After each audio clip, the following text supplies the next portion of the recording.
Good morning, everybody. I hope you are all doing well. So if you can hear me, put a 1. If you can't hear me, put a 392.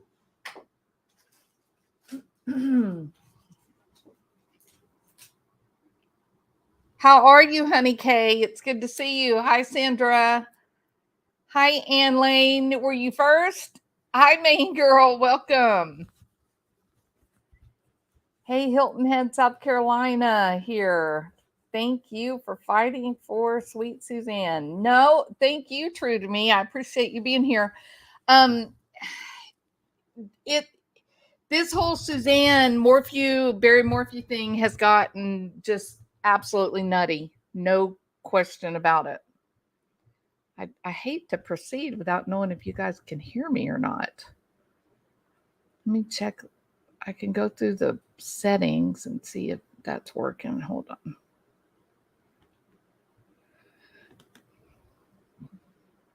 Audio testing. Yes, it says that you can hear me just fine. If you can hear me, put a 1. Hello.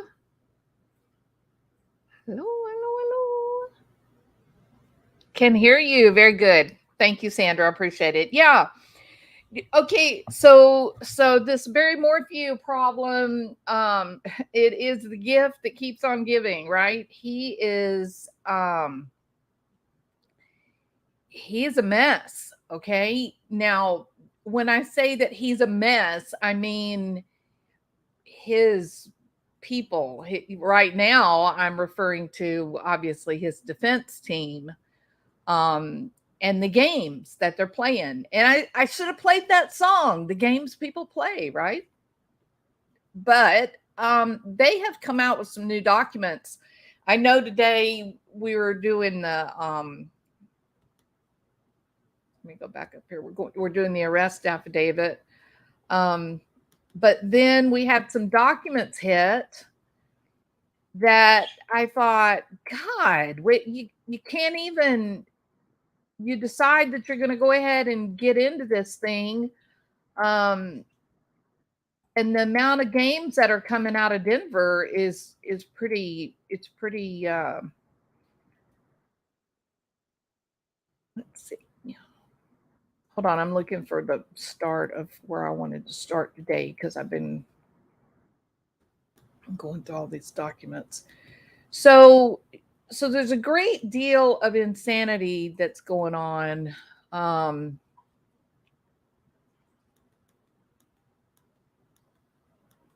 And I said way back when I did the video, I'll get organized here in a minute, be able to focus. I don't write out. Well, sometimes I write an outline, but most of the time I know what I'm going to talk about. So I've got it all together, but just give me a minute. I was discombobulated. Okay. Focus. All right. So I said when I covered, I did a video on Iris and Drew, the defense attorneys for Barry Morphew. And I talked about their history and some of the cases that they had won and the types of tactics that they use. And I said at the time, you got to be ready for anything because these are not people that are just going to go in, follow the rules of the court and try a case. Or defend their case. They're not. This is not who these women are.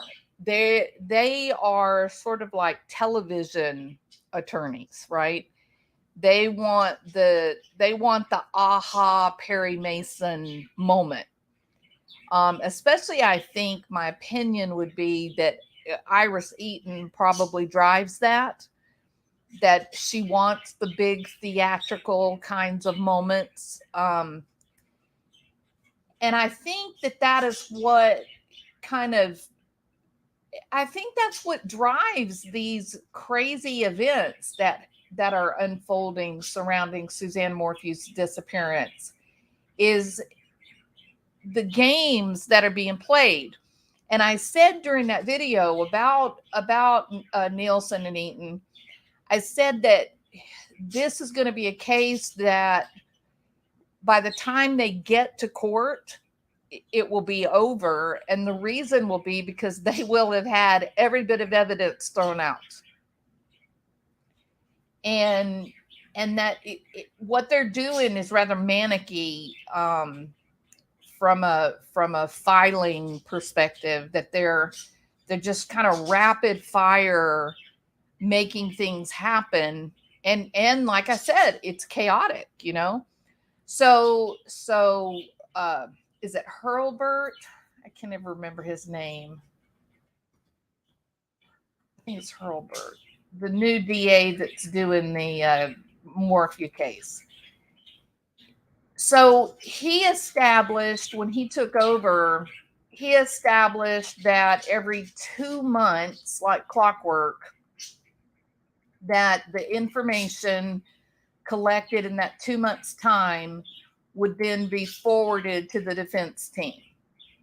Right. And so there was an email that was sent out, and in that email is a Dropbox, the location for a Dropbox. And anybody that comes up with information that would probably be important to the prosecution of the case and to the position of the defense specifically, for all the agents and all the people that are working this big case, to go ahead and take those documents or phone calls or handwritten notes or whatever their piece of evidence happens to be, drop it in the Dropbox, and then every 2 months, like clockwork, they're going to take that file that's full of what everybody has put in it and transfer it over to Nielsen and Eytan. So this is in the documents. I mean, this is his plan for how to follow the court's direction. You know, you have to give information to the defense. You can't withhold, evidence or discovery from the defense. So, and I went back. In fact, that's what I ended up doing the last 2 nights, is going back into Hurlbert's history, reading about him, what kind of attorney he is, his history. He's in pretty good shape. He looks like he was educated at Dartmouth. He's held a lot of positions of not just legal attorney type stuff, but also business, positions. So, he's not the bumbling fool that Eytan and Nielsen are painting him to be. Maybe they could get away with that with the whole Linda Stanley crap. I mean, you do have to be fairly, I don't know what we should call it. Should we call it short-sighted? Should we call it narcissistic? Should we call it dismissive to have a big case like this and then go on a podcast not once but twice, and then thumb your nose after the judge says don't do that, then you thumb your nose and do it again, and on that podcast you say, well, I can talk, I can say what I want to say, I just can't talk about the case. It was just bad form, right? But anyway, so I'm not really having such a problem with Hurlbert anymore. But I do admit that they're kind of, I don't want to say they're thumbing their nose at the defense, but maybe they're, intentionally making things a little more difficult for the defense than they need to be. But to be fair, the defense is firing things off like in minutes. So it'll be like at 10:58, the CBI receives some kind of information, right? And then at 11 o'clock, Eytan is firing off an email that says, "Oh, we just verified that you received this information, and we expect for you to send it to us right away." And it's like 5 minutes after they received it. So what's with that? Does she have somebody at the DNA labs tell promising, "Well, I'll call you whenever I send anything to Chaffee County or to Fremont County or to the Hurlbert, that I'll let you know," because the timing on those emails seems highly suspect to me. But anyway, nevertheless, it doesn't matter what kind of theatrics that she wants to make. The truth of the matter is that Hurlbert did lay out a plan in writing that says every 2 months we're going to turn over any kind of new discovery that we come up with. And they did do that. Now, it was the day before the March 4th hearing, but there was new information in that drop on March 3rd. There was new information that was fairly old. It should have been turned over much earlier when there was a different person running the prosecution. And it says to me, because he did go ahead and pick up the old information and go ahead and give it to him on March 3rd, that doesn't look like a cover up. If they got away with not showing the information back in November of 2020, if nobody's questioned them for it, why give it to them now? If what they're trying to do is engage in a cover up. It looked exactly the opposite to me. It looked like, oh, hey, we got this information. This should have been provided to the defense. Let's go ahead and give it to them now. So I'm telling you, just like I've been saying, I just think that this is Eytan working her magic, making things confusing and chaotic, and then trying to capitalize on the chaos afterwards. And let's just hope that Ramsey Lama, that he doesn't fall for it, is what I can say. These documents that dropped the other day, you can get them from Lauren Scharf. There's several different ones here.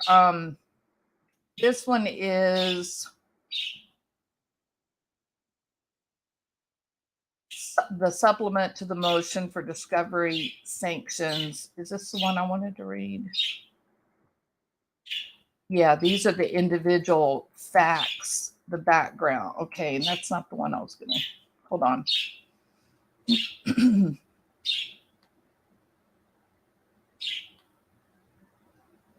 believe this is it. Yeah, this is the actual motion to dismiss based on presentation of false testimony at pretrial hearings. Now, this isn't the same motion to dismiss that was there in February. This is a brand new one. And I'm going to guess that this will be never ending until the actual trial starts. That's going to be my guess. So rather than doing the arrest affidavit, which is a lot more interesting than this, but because there's a lot of discussion about it on Twitter and in the YouTube channels and whatnot, it may be worthwhile to kind of go through this and maybe look at this today instead of the arrest affidavit. So is that okay with y'all to look at the new documents? If the new documents are great, put a 1. If you'd rather go through the arrest affidavit, put a 2. Or rather, continue the arrest affidavit.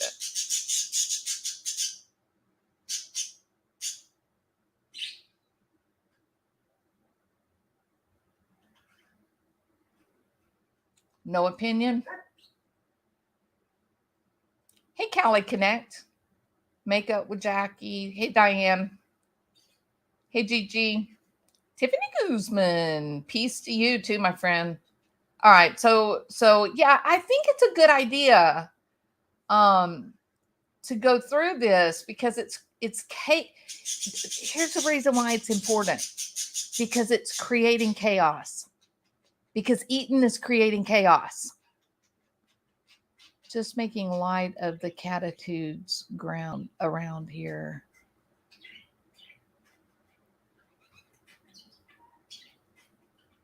All right. Diamond Paw, I hope you're well, my friend. Jackie Hughes. Why are they making chaos? Well, here's why people use chaos. Or here's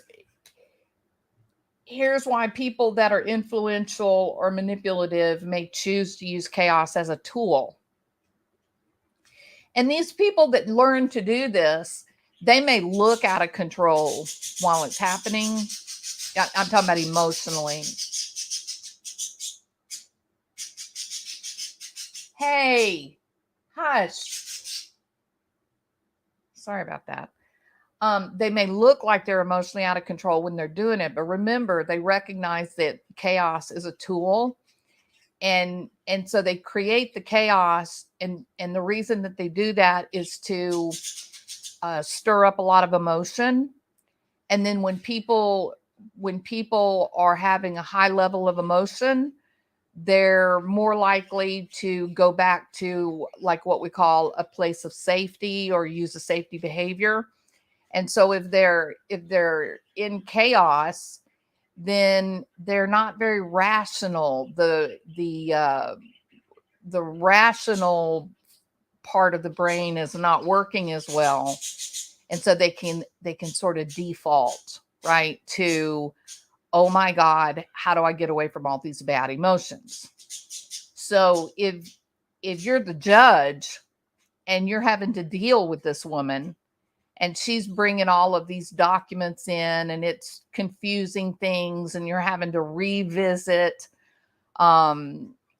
rulings that you've already gone through, and you're hearing that you've got people in your courtroom that are lying and they're incompetent and they've got Brady letters and you're running a clown show, you're the target of all of this. It makes your emotions go up. And what do you think you want to do?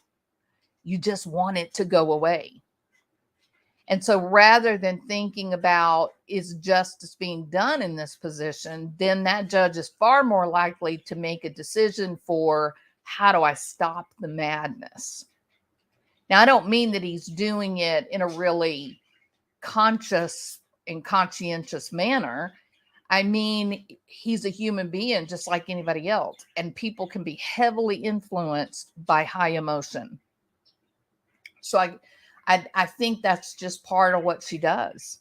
I think that's how they manipulate the jury. She comes in, creates chaos, and then Drew Nielsen comes in and says, oh, everybody calm down now. It's all going to be okay. Let me explain to you what happened. Then she gives it from this very logical, rational point of view, and the jury is like, oh, thank God. Thank God I understand. Yes, Drew, that makes perfect sense. And then they're more likely to side with whatever Drew said, right?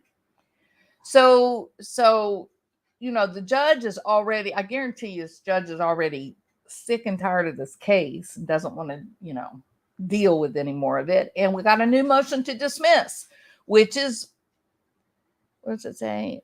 Around here, I am owned, Jules. Morning. Hi, Holy Cat. How are you? Look here, not there. It's all for distraction. Yeah, absolutely, Diane. I agree. My bird, here's your bird. Oh, well, I'm going to tell you, Barry Behind Bars has been very quiet and very calm since Fancy came to town. But mornings is when they're kind of flying around and playing and talking. So they're being kind of goofy right now. All right. My cat is falling asleep to those birds. I can't believe the cats right now are sitting at the bird cage, staring up, looking, seeing steak flying around. Y'all need to be quiet. Y'all were so quiet before I started talking. All right. Welcome, Shelby. It's good to see you. Okay. So let's get into this because it is creating chaos. If you go onto Twitter and you look at the things that are happening on Twitter and whatnot, there's definitely a Barry Morphew fan club. And in my opinion, they're every bit as egregious as the Chris Watts fan club was. They're saying ridiculous things that are just troll type comments, to upset people. And they love Barry. They think he's awesome. So it's a great deal of confusion. And in this paperwork, these documents that we got, Miss Eytan even invokes the name of who? Andy Moorman. So I was pretty disgusted to see that they put Andy Moorman in this ridiculous game. So here we go. Let me find and I'll go ahead and put it up on the screen for you guys. Let's see.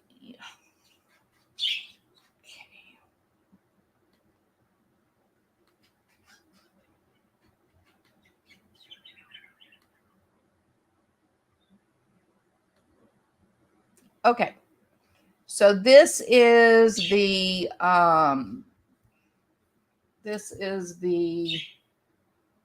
filed March the 9th by Iris Eytan and Drew Nielsen. And it is the motion to dismiss based on presentation of false testimony at pretrial hearings. They're basically accusing people of lying to the court. Okay, so the multiple continued hearings on D17 and D28 have revealed substantial evidence that law enforcement personnel testified falsely and the prosecutor presented false testimony in pleadings and at pretrial hearings on key issues related to the litigation. And this is all circling around the game, the 3-ring circus of Detective Cahill. Make sure I'm on the right one. Yeah. Okay. They're claiming because of the games surrounding law enforcement that Mr. Morphew is not going to be able to get a fair trial. She calls into question whether or not the witnesses are even capable of testifying at trial, and that Morphew or the defense have the right and obligation to tell the jury, hey, this witness lied about this, and this witness told a lie about that. And so if they're going to lie about one thing, then how can you believe them when they say that Barry did X, Y, and Z? You see, I told y'all from the very beginning that for the defense that they were going to create chaos before this thing ever got into the courtroom. So already she is making her case, and I don't think this is Drew Nielsen. I think this is Iris Eytan 100%. It's got her paw print all over it. She's already saying to the judge that we're going to put the detectives, the police officers, we're going to put them on trial. We're going to so undermine their integrity and their believability that no jury is going to believe a word that any of the police officers claim. You say, well, why is that a big deal? Because there are facts. Well, yeah, there's facts, but a lot of those facts come from the collection of evidence. And so can I just remind you about the O.J. Simpson debacle? That was exactly what the defense was in O.J. Simpson. That this bad detective who used the N-word, who was a racist, that he invented evidence and he planted evidence and he changed testimony. Y'all remember that? It was terrible. And in a case where people want to believe that the defendant is innocent, all they need is an excuse. So they wanted to believe OJ because he was like an American hero. They wanted to believe that OJ was innocent because he was such a symbol of success in the African American community, or in like in athletics and this rags to riches story in America where you can be anything you want to be. You grow up, poor, and you manage to become the world's greatest, football player for a time. So there were plenty of people that wanted to believe that he was innocent, and all they needed was just a little suggestion that he was framed. And then they look at the evidence through different glasses. They don't look at the evidence as being indicative of guilt. They look at the evidence as, oh, look, there's proof someone was setting them up. See what I mean? So I get the feeling that that's exactly what Eytan has in mind, that that's the whole point of these last couple of rounds of documents. This is all a setup to say the cops can't be trusted. The cops are bad. The cops are dirty. Cops are stupid. Poor O'Barry. That's what I think they're going to do. Let's see. So because of the witness behavior, meaning the detectives, the conduct has destroyed Mr. Morphew's right to a free trial or a fair trial. When the witnesses testified at trial, Mr. Morphew will have the right, and not only the right, but the obligation to say to the jury, right here, this witness on that stand told these lies, all in an effort to cover up the truth about this investigation. This is a bad investigation. And even Cahill, the dirtiest cop of all, he knew it was a bad investigation. He tried to stop Linda Stanley. He tried to stop Spacey. That's what she's going to say. It will be imperative not only to point out the factual reasonable doubt, but also to raise doubt about law enforcement officers presenting prosecution's evidence. Even without an impact on trial, the falsehoods are prejudicing Mr. Morphew's pre-trial litigation. Look, Eytan, I don't know what part of this that you're paying attention to, but it looks like to me your boy has gotten everything he has asked for. So you might want to go into a little depth about how the way that Mr. Morphew has been treated is unfairly. He's gotten everything he's asked for, Iris. It's patently unfair to make Barry Morphew face trial on the shoulders of false testimony. He asks his court to dismiss this case because a fair trial cannot be held under the circumstances of falsehoods and cover-ups. This court heard this evidence and has undoubtedly identified for itself falsehoods in the evidentiary hearings before this court. See, she's trying to align with the judge. She's trying to make the judge say, hey, judge, come over here. You're part of the cool kid group. You belong with us. You don't belong over there with those weird Linda Stanley people. You belong over here with the beautiful people, judge. So a partial list of some of the topics of the false testimony include the reasons for Barry Morphew's arrest on May the 5th, 2021. That is quite murky. at best. And we're going to go through the document that's going to kind of give more definition to these kind of general accusations. I'm not sure what they're talking about, the reasons for Barry Morphew's arrest. Barry Morphew was arrested because his wife is gone. That's why. Because Barry Morphew showed up at the house, and minutes later, Suzanne apparently just poofed into thin air. So who should we blame it on? The damn chipmunks? Number 2, falsifying CBI support for Mr. Morphew's arrest on May 5th, 2021. This is a bald-faced lie, Iris. You just lied to the judge right here, Iris. The CBI absolutely, in no uncertain terms, they said they support the arrest of Barry Morphew in the death and disappearance of Suzanne Morphew. They said it time and time again. Where Cahill is he thought it was premature because they were waiting on the information from the DNA samples that were taken off the glove box. Never, not once, did he say that he didn't support the arrest of Barry Morphew. Not once. He said, I don't think we need to act until we get the preliminary results back. I think we need to hold off and be able to answer for the DNA information.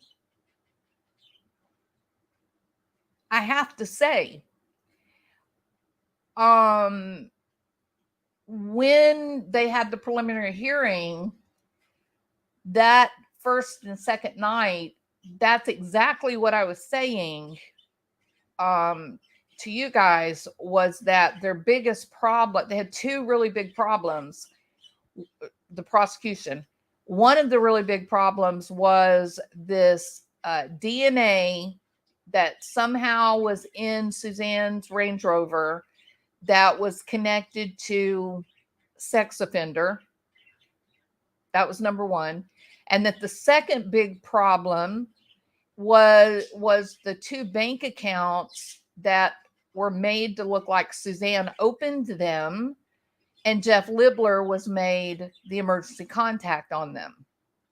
So both of those were really, really helpful. Iris, if you're listening, or your people are listening, you're claiming in this group of documents, you're claiming that the DNA being made a part of this case, that somehow Linda Stanley was going to parlay that DNA into something that was going to incriminate Barry. I don't quite make that leap. I can't get there. And trust me, I've been trying. But what I do see is this. I do see that having the DNA in the case, having the 2 unidentified bank accounts in the case, that those are actually exculpatory to your client, because they definitely give doubt as to, where's Suzanne? Is she really dead? Or did she do a Gone Girl? Did she pull a Gone Girl? I mean, is she successful in starting another life and being a different person? And is that what happened? Or, and that's with the bank accounts, or the DNA on the glove box and whatnot, that is exculpatory for Barry, because it definitely introduces doubt by saying, hey, wait a minute, there's a potential sex offender, a rapist that was in her Range Rover. How can you hold the husband responsible for her disappearance if there was a rapist in her Range Rover? How can you do that? So I don't know what kind of double talk you're doing, Iris, but that's dumb. It doesn't make any kind of logical sense to say that this DNA that had a partial match, these were not hits. These were not direct hits. This was match, meaning a couple of points matched up. Like, oh, maybe they were both male. Oh, maybe they were both Caucasian. Oh, maybe they were both O positive blood. Okay, maybe they were blue-eyed.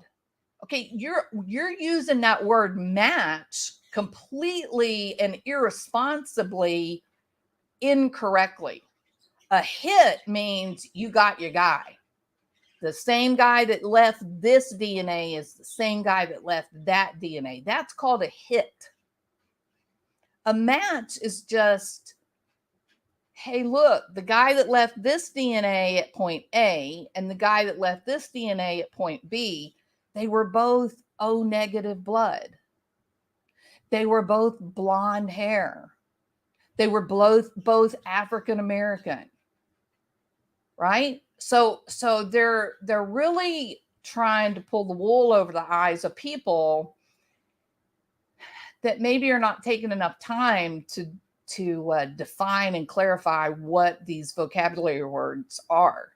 And I honestly, I don't understand when she writes that Linda Stanley or the prosecutors, that they tried to intentionally allow the DNA to be in the story at the preliminary hearing, that they tried to intentionally leave the sex offender DNA in the story because somehow that would implicate Barry. Is that the craziest thing you've ever heard? Makes absolutely no sense. So this is nonsense what she's turned in my opinion. This is all just my opinion, right? This is other people will have different opinions. It's my opinion. And then the third lie, reasons for removal of primary investigator CBI agent Joseph Cahill from the Morphew case and the Major Crimes Unit. I can't help but make an observation here. It sure does seem like a lot of the chaos that Iris has weaponized seems to be coming from Joey Cahill. It's very interesting, right? I don't know why he was removed as primary investigator. The only thing I've ever heard for why he was removed was because he shot his hand up at his own house with his service revolver. Or I don't know if it's a revolver, but his service firearm. Okay. And then 4, presenting unsupported false, undisclosed testimony regarding CODIS matches at preliminary hearing to convince the trial judge to find probable cause and keep Mr. Morphew from being released on a no bond hold or an extraordinarily high bond. Prosecution was requesting a $10 million bond. Yeah, Iris. But your boy, your $1 million man got out on a $500,000 bond. So what you crying about, babe? Okay. So those are it's just silly. And then filing pleadings with false information. It's all this murky crap, okay, I'm getting mad. See, I'm getting mad. The falsehoods and cover-ups are already prejudicing Mr. Morphew's ability to litigate his motion to dismiss. They will inevitably find their way into the trial as the credibility of these prosecutors and law enforcement officers is challenged. Your credibility is up for challenge too, Iris. You're doing some things that are really gray at best. So what is the legal authority? Ultimately, the district attorney is responsible for the presentation of false and misleading testimony. Again, Iris, she doesn't want to be besties with Linda. Okay? Iris and Linda, they don't jihad. Okay? They don't like each other at all. And I'm going to say something. I'm kind of not liking Linda myself.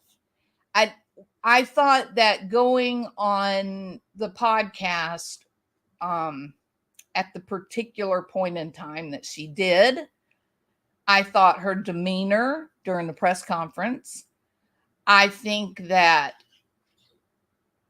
people showing up before the arrest to take photographs, I think there's an awful lot that was really unprofessional, or let me say it better, has the appearance of being unprofessional. And Linda just doesn't seem like my kind of person. I just don't much like her. But I don't think Iris likes her either. So her attorneys, Linda Stanley's attorneys, effectively endorsed the conduct by presenting witness after witness who testified falsely. Allegedly, Miss Eytan, allegedly testified falsely.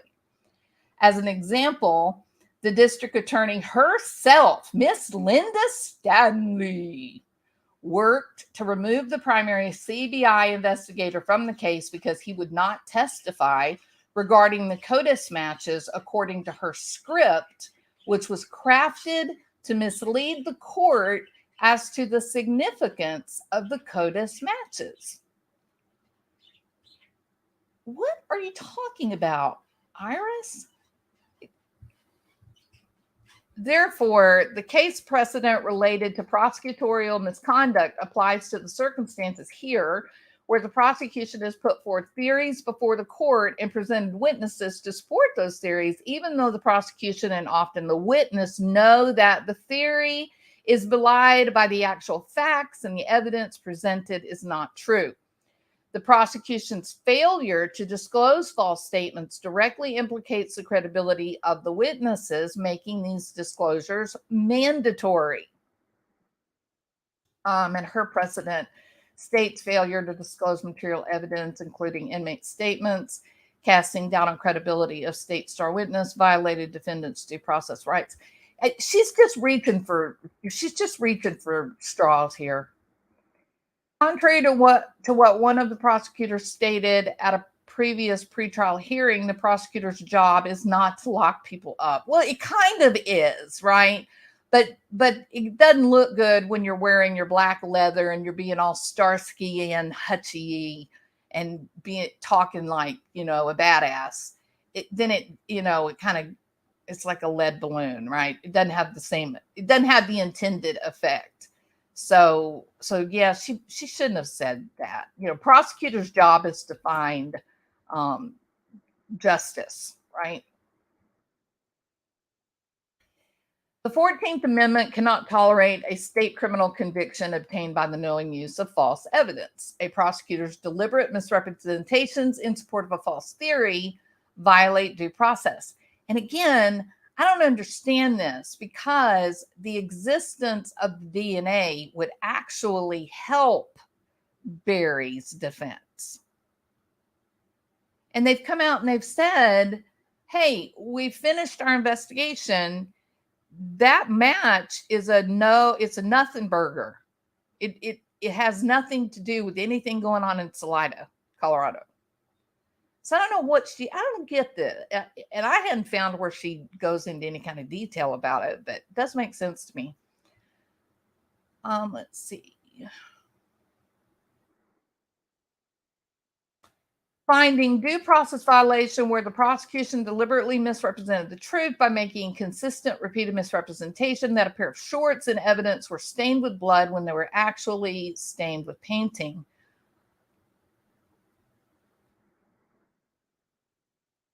Prosecutor's role transcends that of an adversary. He or she is a representative not of ordinary party to controversy, but of sovereignty in a criminal prosecution.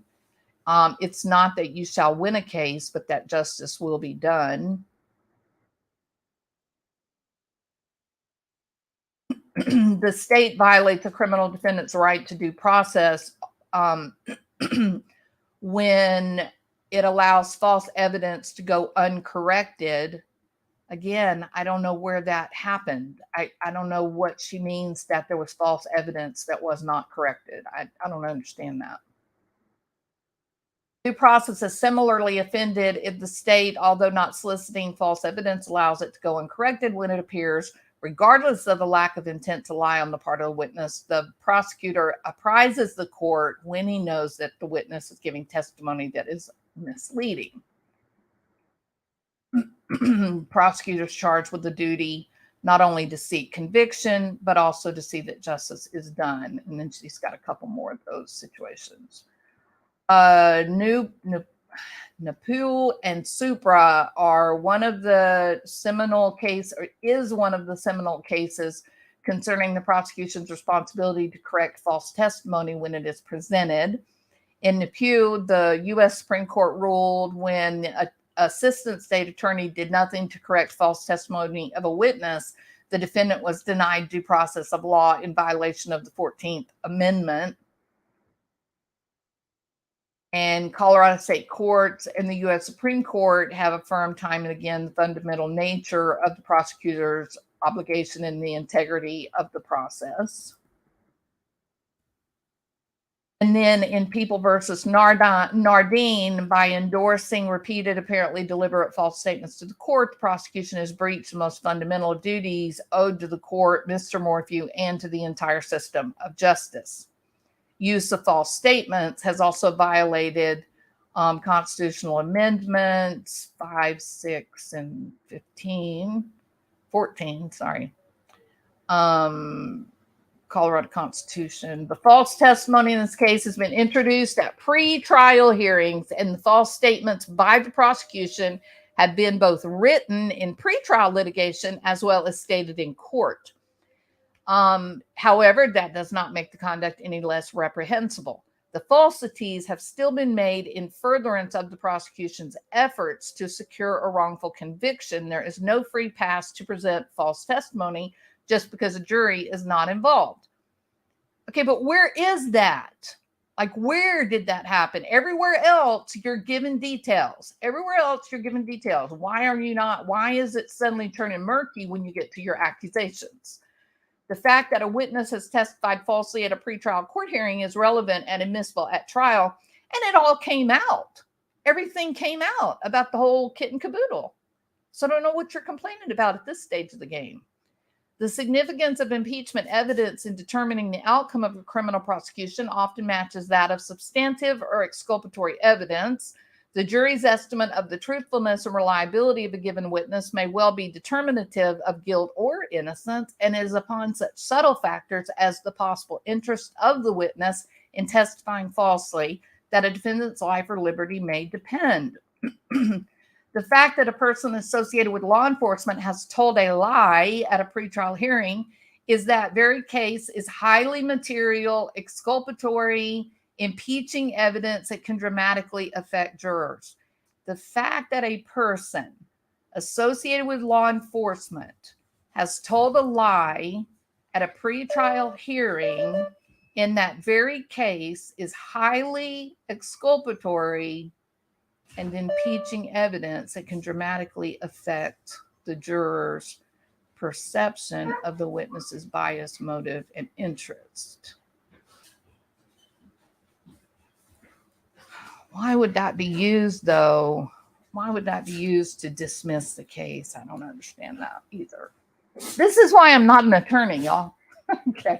Murder trial reversed, where convicted co-defendant testified with, hey, sorry, Piddle and Bill just came in, without clarification or correction from the prosecutor that he had received no consideration from the district attorney.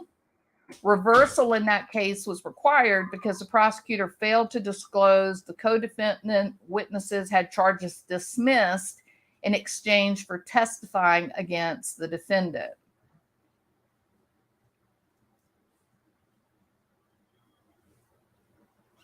Reversal was required because the prosecutor failed to disclose that charges were dismissed. But here's my question. If, let's say Cahill is lying. This is a what if, okay? So let's say Cahill is lying. If at the time of the hearing, or at the time that the documents were drafted and filed, if your district attorney, your prosecutors, if they are being lied to, if they don't know about the lies that Cahill's telling, then how is it that months later, when it's all come out and everybody's got the truth now and everybody knows the truth, then how is it that the defense comes back and says, oh, look, He lied, and the prosecutors didn't tell us. And so that means we have to throw the baby out with the bathwater. No, if Cahill was lying, and this is a hypothetical, if Cahill is lying, hold on, my doors are dinging.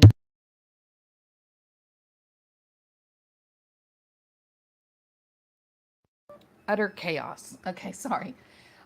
So if Cahill is lying, hypothetically, the prosecutor doesn't know, they're being lied to in good faith, they're believing what the prosecutor is telling them, and then because of this investigation that happened at the CBI, the truth comes out, then how the hell does Iris make the leap that that's sufficient for throwing this court case out, a murder case nonetheless, all because you had a liar that's now been revealed as being a liar, right? I mean, it's not like you had the prosecutor and Cahill colluding. They weren't working in concert. It wasn't a conspiracy to lie against old Barry. But that's definitely the way she paints it. The pretrial false testimony and the prosecutor's reliance upon it continue to be profoundly prejudicial to the defense.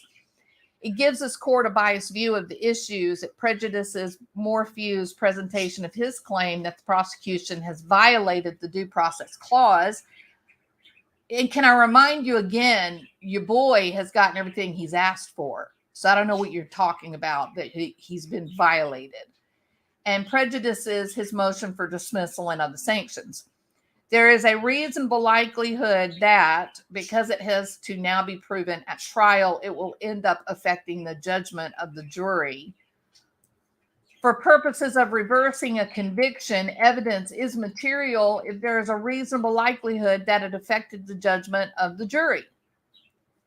Well, good. Then when Barry is found guilty, then you've got something to directly run to appeal, which is what you wanted in the first place. Many of the same questions have been asked since August 2021. How can prosecutors be allowed to lie without consequence? Is this how the criminal justice system works? But this conduct is not just and cannot be rationalized to Barry Morphew or his daughters.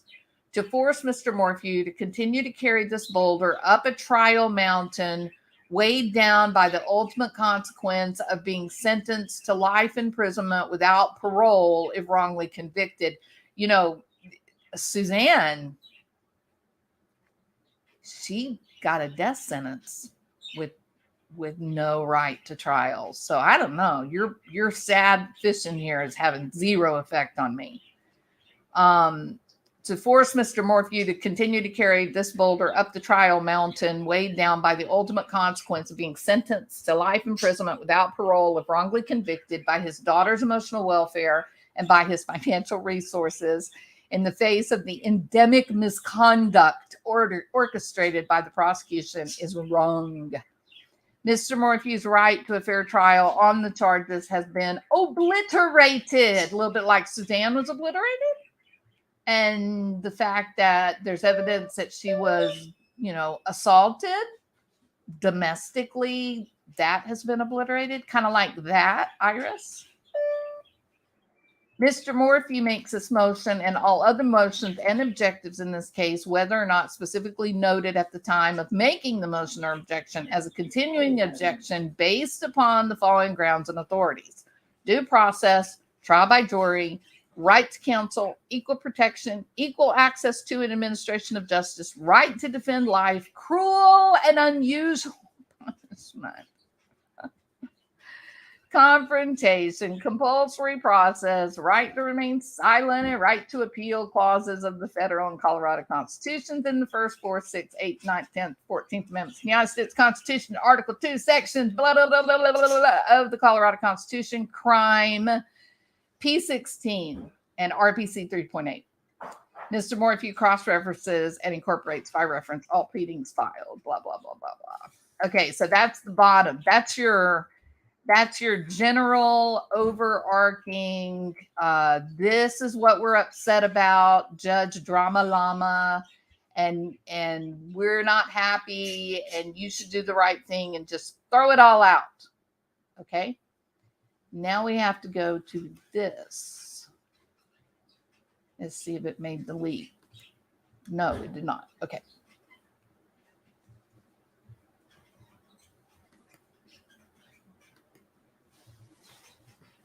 All right, hold on just 1 minute.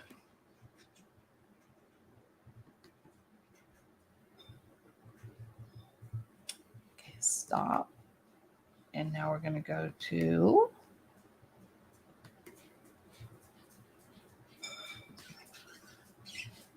this one.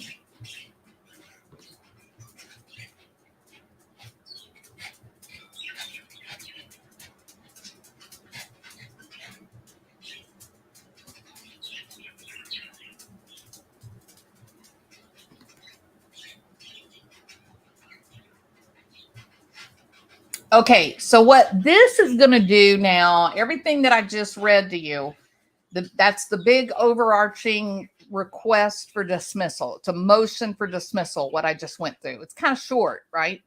Okay, these are now the actual assertions that are held up as the support for saying we think you should dismiss this case. Okay, so these are the actual assertions, and really this is much worse than the first one.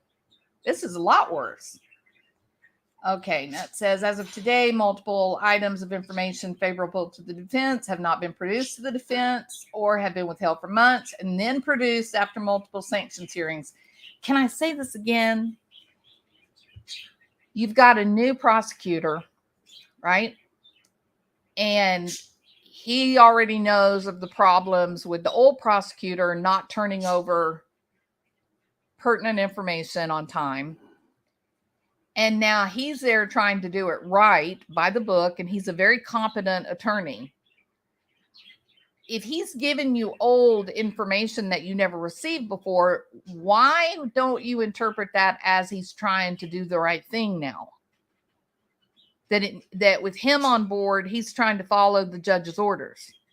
Why do you naturally go to, oh, look, see, they are trying to screw us over. Mr. Hurlbert is brand new on this case. Iris, cut the guy some slack, damn it. All right.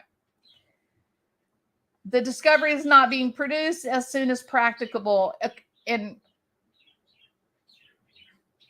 these are the same old complaints. It's sort of like, I want you to think about like a 7-year-old little girl who comes into your room in the middle of the night.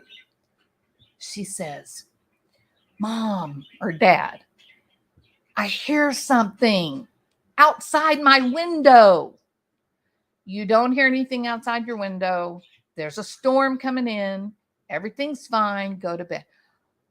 But Mom, I'm scared. Well, I know you're scared, but I promise you, everything's fine. There's nobody outside your window. It's just the wind. No, I think somebody's in my closet. You got to come look. Okay, I'll come look, but then you need to get in bed and we need to go to sleep. So you get up, you go look in the closet, you turn the light on, you show them there's nothing in the closet. You lift the skirt on the bed and say, look, there's nothing under your bed. There's nothing anywhere in your room. Look outside. See how the trees are waving around. There's a lot of wind. Everything is okay. You're safe. We're going to leave the hall light on. We're going to leave our doors open. You're going to be right across the hallway from Mom and Dad. Everything's okay. You need to get in your bed and go to sleep. It's okay, Mom. I love you. Gets in bed to go to sleep. You go back to your room. You get back in bed. Just about the time you're about to fall asleep, what do you hear? Mom, I'm scared. There's someone out there.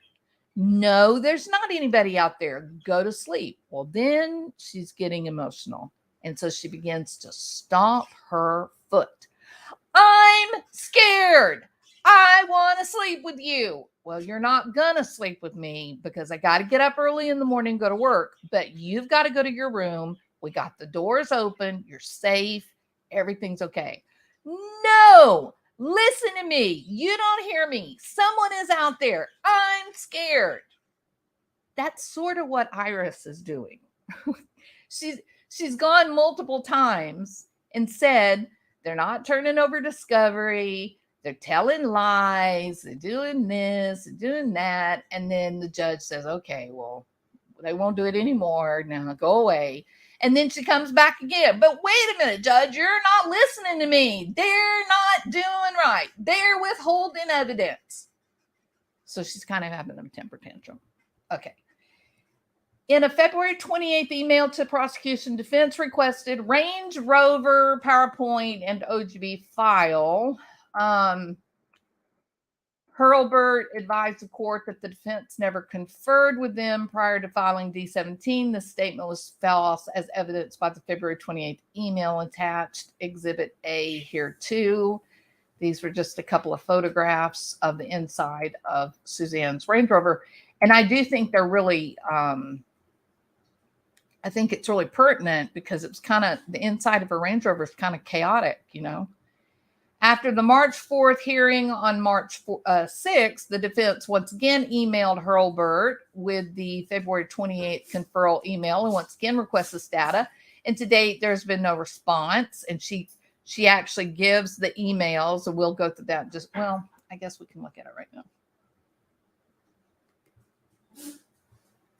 So this is, well, this is such a pain because my computer for some reason doesn't switch off like it's supposed to.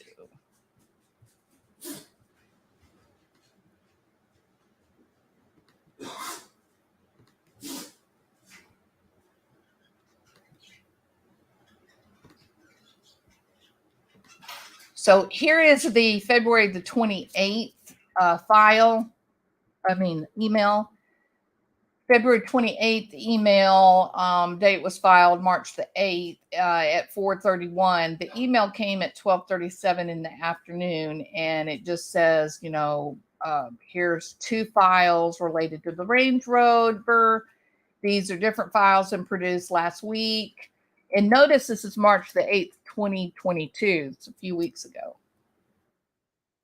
And then they gave photographs. That's weird that we're not seeing the photographs. The photographs were there last night. Wonder what happened to them. Hold on, let me look and see if they're further down.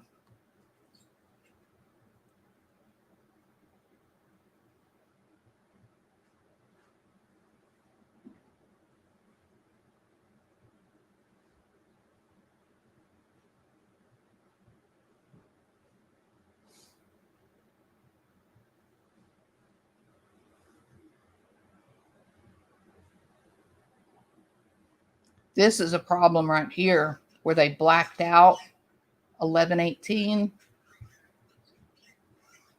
Well, there they are. So here's the two photographs for the inside of the Range Rover. No, that's the truck. No, it isn't. That's the Range Rover. Mitsubishi just taking slow. It's slow coming in. So here's the inside of Suzanne's Range Rover. And remember, you know, we were told that she had the shock, the pool shock was in the floorboard of the car, but that's not exactly what was in the description, right? That looks much different because we were told there were 4 of these containers. We don't know what that is. We don't know what that is. We don't know what this is. So it's kind of odd.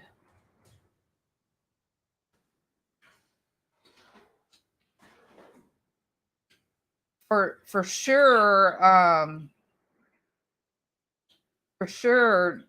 Barry and Suzanne did not work on keeping their cars clean.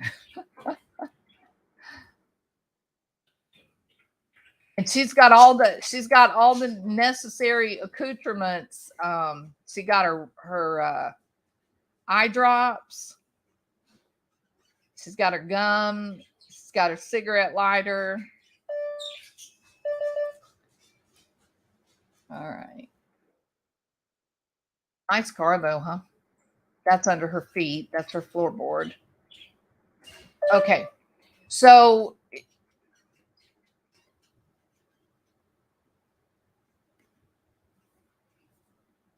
they get into this little kind of argument, saying from Iris to Hurlbert at 12:37, 2 files related to Range Rover were produced. These are different files than were produced last week. These files are inoperable. Can you please reproduce working and accessible copies of the Range Rover PowerPoint and the Range Rover OGB as soon as possible? Accessible means produce the software necessary to open the OGB file. It's very odd to me. I don't really understand this, because, and Judge Murphy addressed this as well. Wouldn't you think big, powerful defense attorney firm, wouldn't you think that they have like technical support? Wouldn't you think they have people that know how to get into different types of files? I mean, I know how to open up a Word document. If I've got a computer that doesn't have the proper Microsoft software on it, and I've got to open up a Word document, I know how to go and get the reader. So it's, it's almost like she's being petty, and maybe that's her role, to be petty, and that's okay, So then March the 6th, you get another one from Iris. It says, Mark, now we're not Mr. Hurlbert, now we're first name basis. Mark, you stated in court that I never conferred with you prior to filing the motion. Please see the email before. Or below, I'm sorry, not before. So then she says, here's the original one on February 28th at 12:36, which is the one we just looked at. And then notice,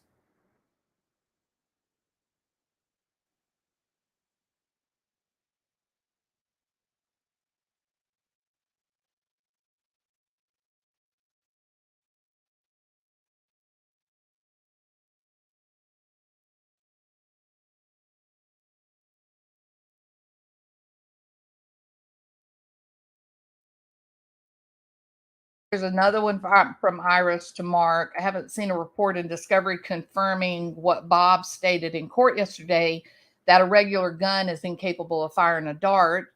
It's obviously a favorable opinion for the defense. No, it's not, Iris. The dart is used to deliver the dart if there is a wild animal that will bite your arm off. But if you have one of those darts and it's filled with medication, it's a syringe, basically. You just got to walk up and stab somebody in the neck with it, or in the arm or the butt, or wherever you happen to hit them. It's not favorable to the defense at all. It's just a method of delivery, but it's still going to have the same effect.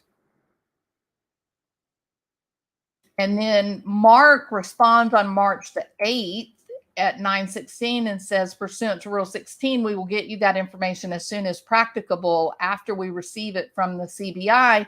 And then look at this, 9:16, I'm sorry, Iris sends at 9:11, we received blah, blah, blah about firearms testing. Derek Graham testified he reviewed the DNA testing. It was complete, excluded him. We have not received this. Can you provide this discovery today? And within 5 minutes, Hurlbert is responding saying, yeah, I will get it to you according to Rule 16 when it's practicable. And that's going to be on the 2-month setting that I've laid out for us to be organized and timely about what we're doing. Let's see, there was one more in this.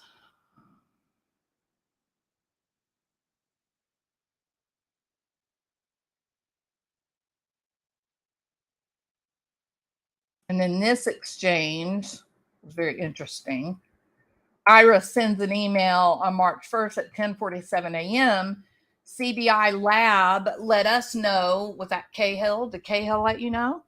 CBI Lab let us know they produced LR-24 along with the litigation package to the DA's office yesterday.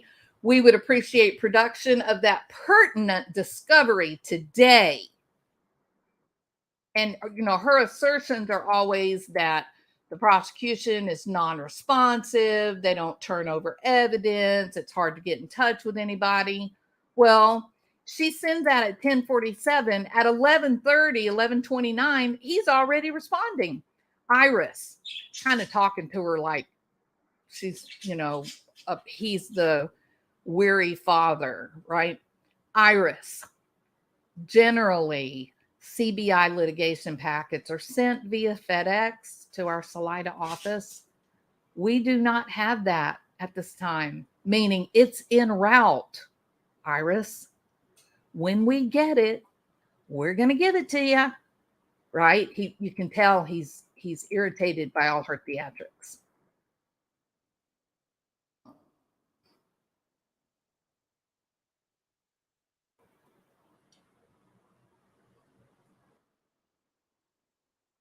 Nothing burger.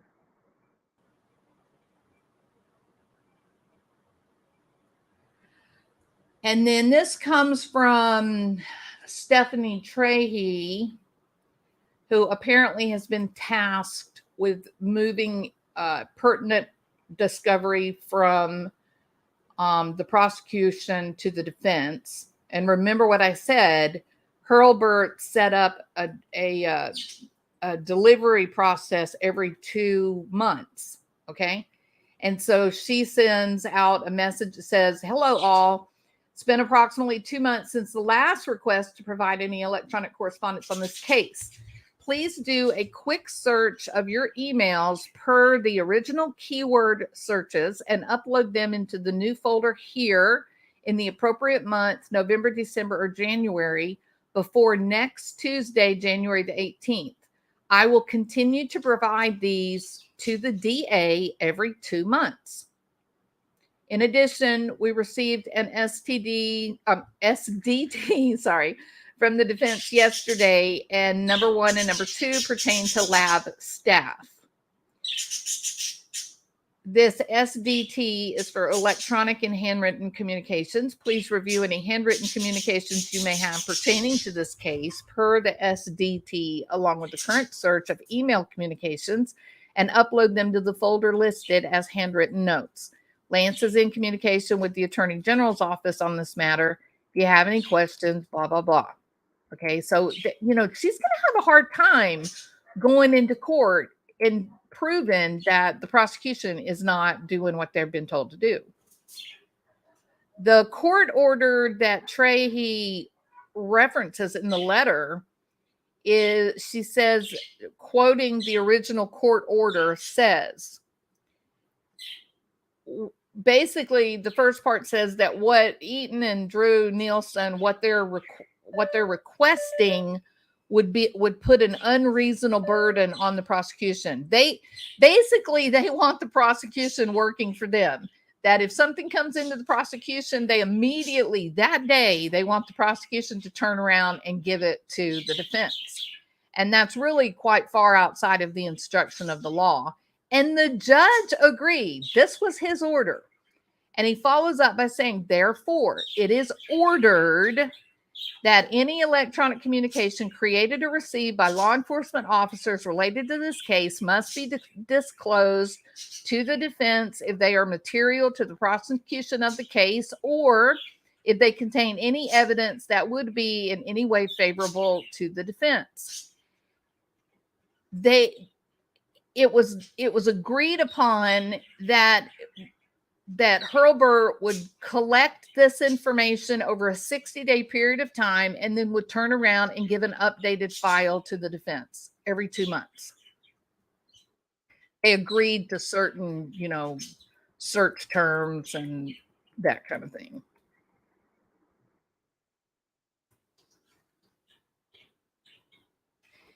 Here is the evidence. We haven't gotten to this yet, but here is where she invokes the name of Andy Moorman, which is disgusting in my opinion. There's a conversation with Kevin Kobach, and Kevin says, "Good morning, all. I received multiple phone messages and have had multiple conversations with Andy Moorman over the last few days.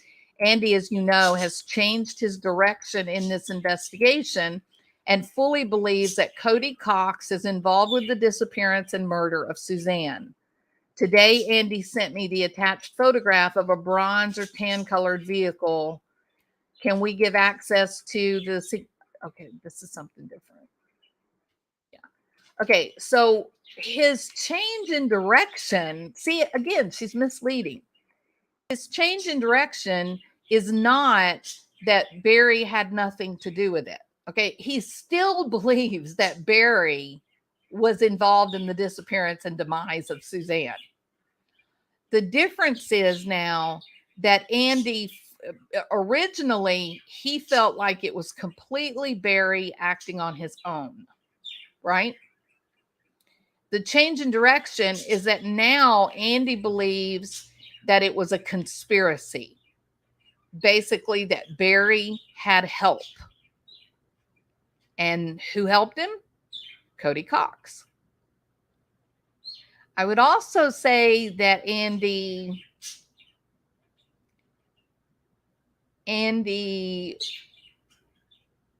is has been, let me say it this way, that Andy did explore using a medium to try to communicate or to try to get information about where Suzanne might be located. So he's done a lot of things, even if some of it was sort of silly. He's really wanting to know what happened to her. So he's deep in exploration, both in his soul and in the evidence that's available. So the fact that this woman included this comment by Kevin Kobach, to me, is disgusting. You know, leave the man alone. He's haunted. He wants to know what happened to his sister. This family believed that Barry was going to take care of her. They never believed that he would harm them. This is hard for them to wrap their heads around. And you are using his emotional distraction to try to get this crap thrown out of court. You don't have this proves that Eytan has no interest in truth. She has absolutely no interest whatsoever in truth. She has no interest whatsoever in the Constitution and a fair trial. 100%, this is a game, and games are designed to be won, and you win at all cost. All right. Let me change this around.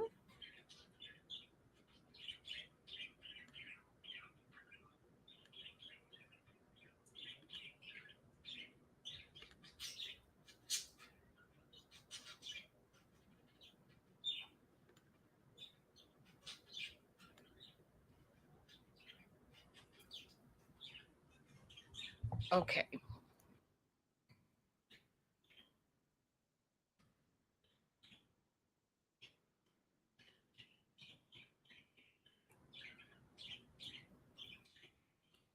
Let's see. So Robert Weiner, the deputy district attorney, Robert Weiner, represented to this court that a dart cannot be fired from a regular firearm.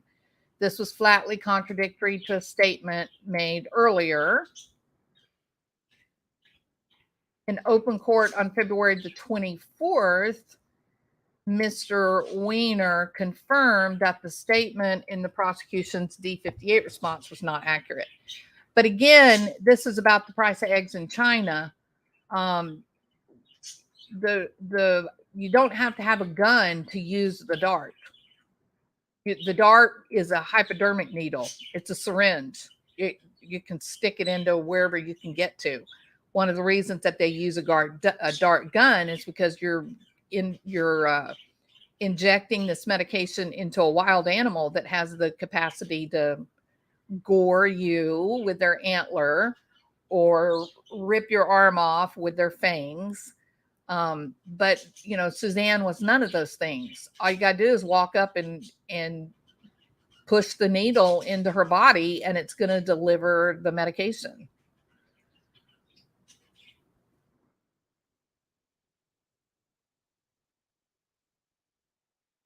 Okay. Now, on March 3rd, one of those dumps of information from the prosecution arrived. The motion for sanctions hearing was on March the 4th. Now, they did not hold information or change the date. That was the 2-month date. That was whether there was going to be a sanctions hearing or not. That evidentiary dump would have happened on March the 3rd regardless. So it's really disingenuous that she's trying to make it look like it was manipulative. Prosecution provided additional discovery identified as Discovery Packet 24. As a result of the late production arriving the day before the scheduled March 4 hearing, the defense was unable to do anything but skim through the discovery prior to the sanctions hearing. After the March 4th hearing, the defense was able to read the material provided and learned that, in violation of Rule 16, it included materials such as emails that were created long ago as May 2020, and which were given to the prosecution sometime between November 21 and January 22. These texts and emails were not produced to the defense until March the 3rd. Well, if Hurlbert, if they got the information in January, and he's making a defense document drop every 60 days. If he got it in January and you received it March the 3rd, then he made it by the 2-month mark.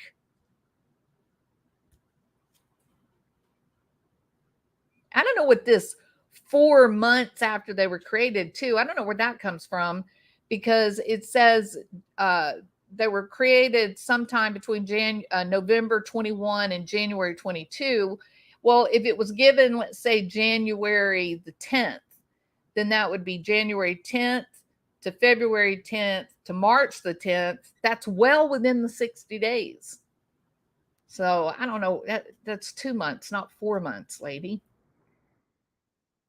The discovery received on March 3rd include the CBI email indicating they have self-determined that they will produce electronic correspondences on a 2-month cycle. On this email string, there's an email which indicates CBI's emails would be consolidated and sent to the deputy district attorney in the case to determine what is material for the prosecution in the case. And she's taking note because they didn't add the second phrase, which is material favorable to the defense. So there's 2 parts to it. It's material to provide things that are material for the prosecution of the case and that may be favorable to the defense. So there's 2 standards there. So she's mad because Stephanie Trahey did not add the second part. Because of the CBI district attorney's self-created and self-instituted policy about how emails are disclosed, the CBI produced emails and texts to the prosecution that were created in May 2020, collected between November and January, and were not disclosed until March 3rd. By design and implementation, the prosecution's plan appears to be that the defense will receive CBI notes, emails, and texts at a 4-month delay.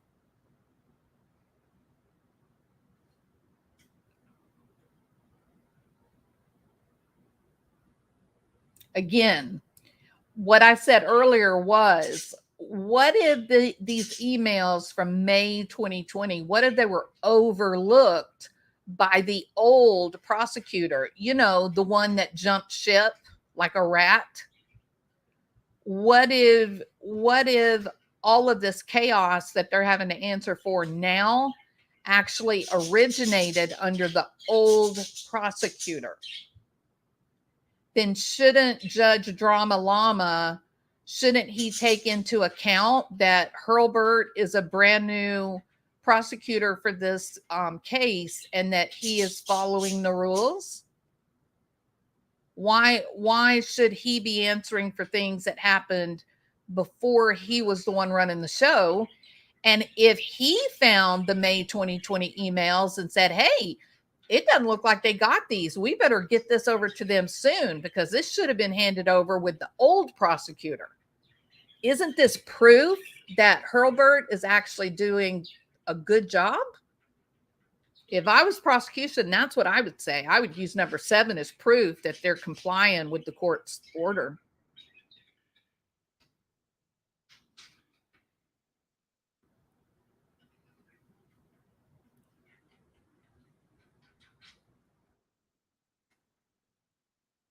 Okay, now she goes through and she's going to give an accounting for just the information that came out of the March 3 document dump. She's going to go through, this is a representative sample. It doesn't, she's trying to imply this was not all of it, that there's more. I doubt that. But anyway, a representative sample of the favorable information produced in the March 3rd document dump. Hold on just 1 minute. In fact, I need a drink of water. Hold on.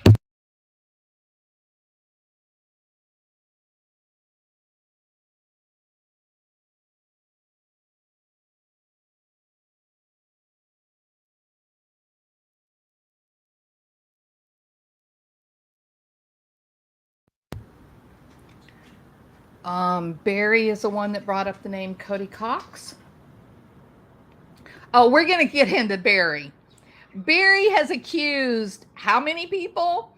He even accused Shoho's daughter's boyfriend. I bet Shoho doesn't know that. Oh, you can bet your butt that Cody Cox has absolutely been questioned. I guarantee you he has. And I bet he ends up on the stand too. All right. Okay, so a representative sample of the favorable information in the document dump March 3rd. And here we go. From May to July 2020, there are text strings between different CBI agents and CCSO deputies in the early investigation. And again, this is proof that Hurlbert is doing his job. You can't sanction him for crap that the old prosecutor did, who turned out to be such a disaster. So June 29th, Kobach writes to, are y'all sick and tired of hearing about Kevin Kobach? Don't you wish we would have had Tammy Lee? If Tammy Lee was on this case, this crap wouldn't have been happening.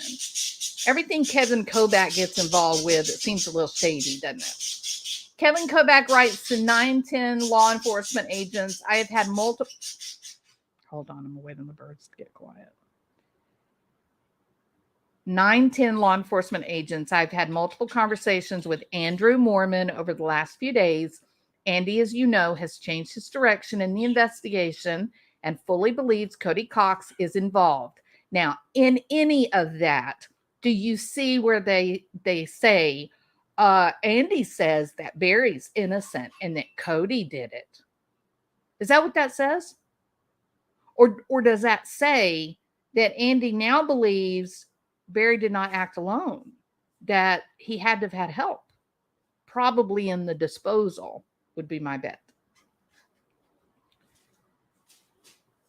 The court may recall that Andrew Moorman, with that, Peaches. Sorry, Peaches is trying to get a little bird for breakfast.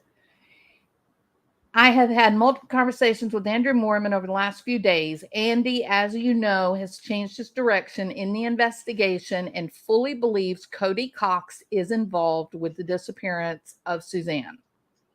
Nowhere does Andy Moorman say he doesn't think that Barry did not have anything to do with it. He knows Barry had something to do with it, allegedly. May 18th, 2020, text from Agent Kobach. Can we give access to the SO to Google Drive or Smart Force? Now, this is pretty funny, okay? And this would be to store synopses of interviews so that everybody could see the synopsis of the interviews. Now, Iris is highly indignant about the Smart Force database.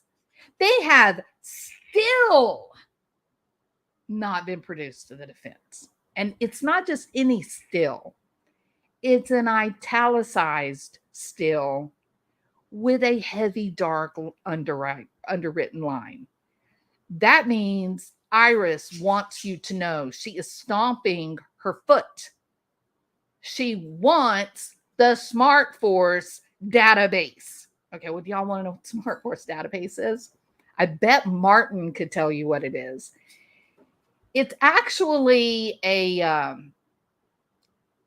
it's a software that is designed to improve communication, both vertical and horizontal, communication among law enforcement, and it includes things like employment records, performance evaluations of the individual officers, which officers got awards of some sort. It allows for communications that says, hey, we did an interview and you can find the information at location X, Y, and Z. So I'm not exactly sure why she thinks that she should be entitled to the SmartForce information. If they're already getting the synopses, why does she care about the various officers' employment evaluations, or which days they took vacation? It's weird. Well, I mean, it's not weird if you understand she's trying to create chaos, I guess.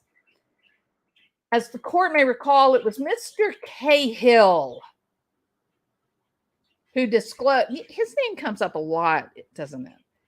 Who disclosed to the defense the existence of the SmartForce database in a surreptitiously recorded interview. Well, yeah, because Mr. Cahill was involved in some bullshit and he was under internal affairs investigation, and all of that information from his internal affairs investigation would have been found in the SmartForce database. So my question to you guys is, who the hell is Cahill working for? Huh? Bear? Do you know Mr. Cahill?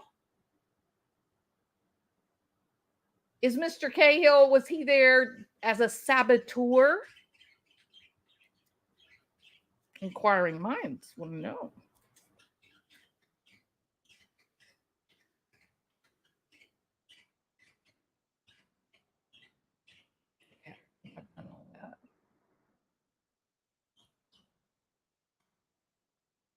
Law enforcement relies upon and utilizes the SmartForce database regularly. All law enforcement witnesses in the district attorney's office have access to the database,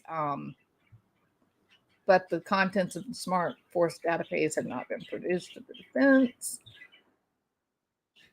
And somewhere she gives an equally firm, offended statement that, here it is, on January 27th, 2022, the defense received discovery indicating that, we need a drum roll, Mr. Hurlbert was added to the SmartForce database in November 2021.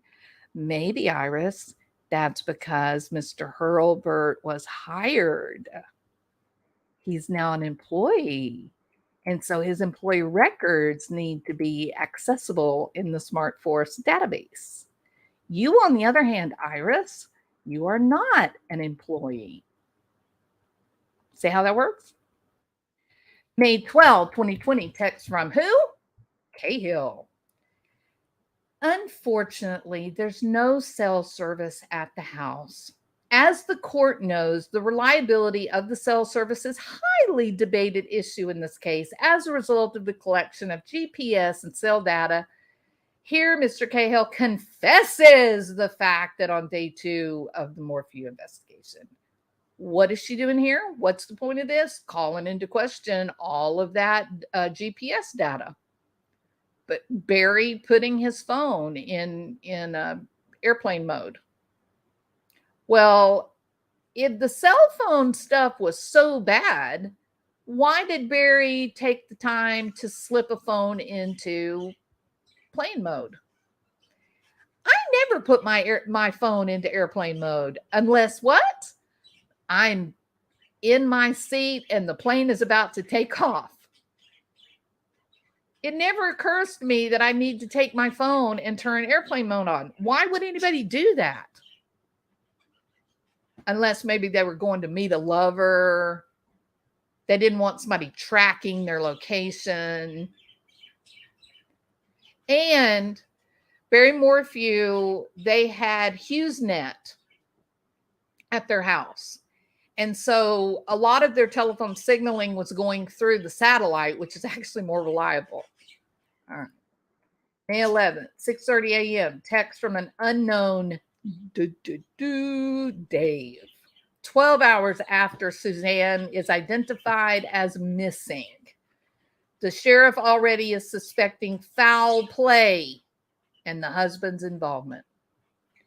This is clearly exculpatory in the sense that it shows that law enforcement had blinders on from the very beginning of the case and hung their hat on the cliche that if the wife is gone, it must be the husband who did it. Are we sure that's a cliche? Or is that measured reality and fact? You got to admit, Barry's behavior that day was highly suspect, Iris. It wasn't like he was running around crying in the woods, looking frantically for Suzanne, and they decided to charge him. He did 5 trash runs, Iris. He reached down. Have you ever, Iris, question to you, my friend. Have you ever looked at a McDonald's trash can? It's about the grossest, dirtiest, nasty, inhospitable environment on the planet. And yet this bozo sticks not one hand, but 2 hands all the way down into the trash can until he was literally up past his elbows in one of those gross trash cans. So I'm going to ask you, Iris, what do you think he was doing? You think he was just being a really environmentally responsible guy wanting to make sure that a piece of his trash didn't blow out across the parking lot? Come on, Iris. Come on, Iris. What the hell are you talking about, girl? All right. November 2021. There's an unresolved match from 27.1, which is the DNA on the glove box, to an unidentified sample of DNA in Maryland. Now, this is a point, this is fairly mysterious, okay? I was in the courtroom the day that Iris and Drew are talking about these DNA matches. I can assure you that not once was there not a moment of confusion about a sample from Maryland. They were firmly in grasp of the idea that there were 2 samples from Arizona and 1 from Michigan or Chicago, Illinois. There was no confusion at all about what they were saying. None. Now, what they were doing is they were forcing, or they were attempting to force a detective to say that a match is a direct hit. That if you get a match, you've identified the perpetrator. But that isn't what it means, not by a long shot. And the detective was refusing to do that. And Iris got pretty frustrated to the point that she's raising her voice. She was pretty mad. And Drew had to stand up and lean over the table toward Iris and basically say, Iris, shut up. Let it go. Drop it. And then they didn't hardly talk to each other the rest of the hearing. I mean, it was definitely the 2 besties had a moment, But what I did not see or hear was that there was some kind of confusion about the Illinois sample. They thought it was the Maryland sample. No. That didn't happen. I don't know where she's coming up with this new illusion, but that is not true. Deputy Director Chris Schaefer convened a CODIS briefing for a Morphew meeting on November 18th. The meeting appears to be a briefing regarding the testimony of agents Dooge and Rogers, or Duke. I think they were pronouncing it Doogie. I think they were saying Doogie. Doogie and Rogers on November the 9th. Multiple members of CBI and lab personnel were present. It's believed that Mr. Hurlbert and Commander Walker attended the meeting, or at least they were apprised of the meeting. Now, she makes this out to be a really nefarious thing, that there was some bad shit going down at this meeting, and it was all done under cloak and mirrors and a big fog machine to obliterate, any kind of view, right? Like that's kind of picture she paints. I'm going to tell you what I think this was. She takes a lot of issue with, they're lying. They're saying that they don't take any notes. And I don't believe that. Do you, Judge? Don't you think they should take notes? Blah, blah, blah, blah, blah. So here's what I think this was. Based on what happened at the preliminary hearing and the fact that there was so much chaos and such a paucity of understanding related to what that term DNA match means as opposed to a DNA hit. I think that this meeting came together to parse out and to train the investigators what that means. Like, what the hell are you talking about when you say you have a match or you have a partial match or you have a hit? What does that tell us as investigators? Like, what do we need to pay attention to versus what kind of things can we throw out, right? I think it was a training type of ceremony, seminar kind of thing, because there were so many of the CBI people there, investigators, but then there were also a lot of lab personnel. So I think this was not really specific to Morphew. I mean, I'm sure that came up because that was the catalyst for the recognition. Hey, our investigators don't understand DNA at all, not even on a cursory level. So I kind of think that they got together. This was a training deal, is kind of, what it sounds like as you begin to go through the details. There were nondescript handwritten notes dated 11/18 titled Morphew Hearing Debrief. Well, there you go. What's a debriefing? It's a collecting of information and qualifying and understanding what happened, right? In those notes, the bottom of the note regarding the Morphew hearing is blacked out. I completely agree. That never looks good to see something blacked out. I'm totally with Iris. Me and Iris are besties on this part, okay? It's never good to see something completely blacked out. The only thing that I can think, might explain it, perhaps, maybe they gave the legal names of the people that had the partial matches. That's a possibility, right? And in that case, would you really want that in your Morphew trial history? So it's possible. And I'm guessing. I don't know what it is. It's just a wild speculation. All right. The defense did not have a chance to thoroughly review the new discovery. On March the 4th, 2022, in court, the defense stated this unresolved match was from Michigan, but it was from Maryland. Now, I was not in the court on March the 4th, so I don't know what happened there. And because of the good drama llama himself, we don't know what the hell was said because he doesn't want anybody to know. He doesn't want anybody taking real-time notes. He doesn't want anything coming out of that court that isn't heavily controlled. That is highly suspect, Ramsey. So we don't know what this is. The defense stated unresolved match was from Michigan, but it was from Maryland. We don't know where this came from with this whole fourth match. I know there's a chart, and the Maryland sample is on there. And there were 3 samples, Arizona and Illinois. They were investigated and ruled out. And the 4th sample from Maryland was determined, like it was an active cognitive determination. It was purposeful.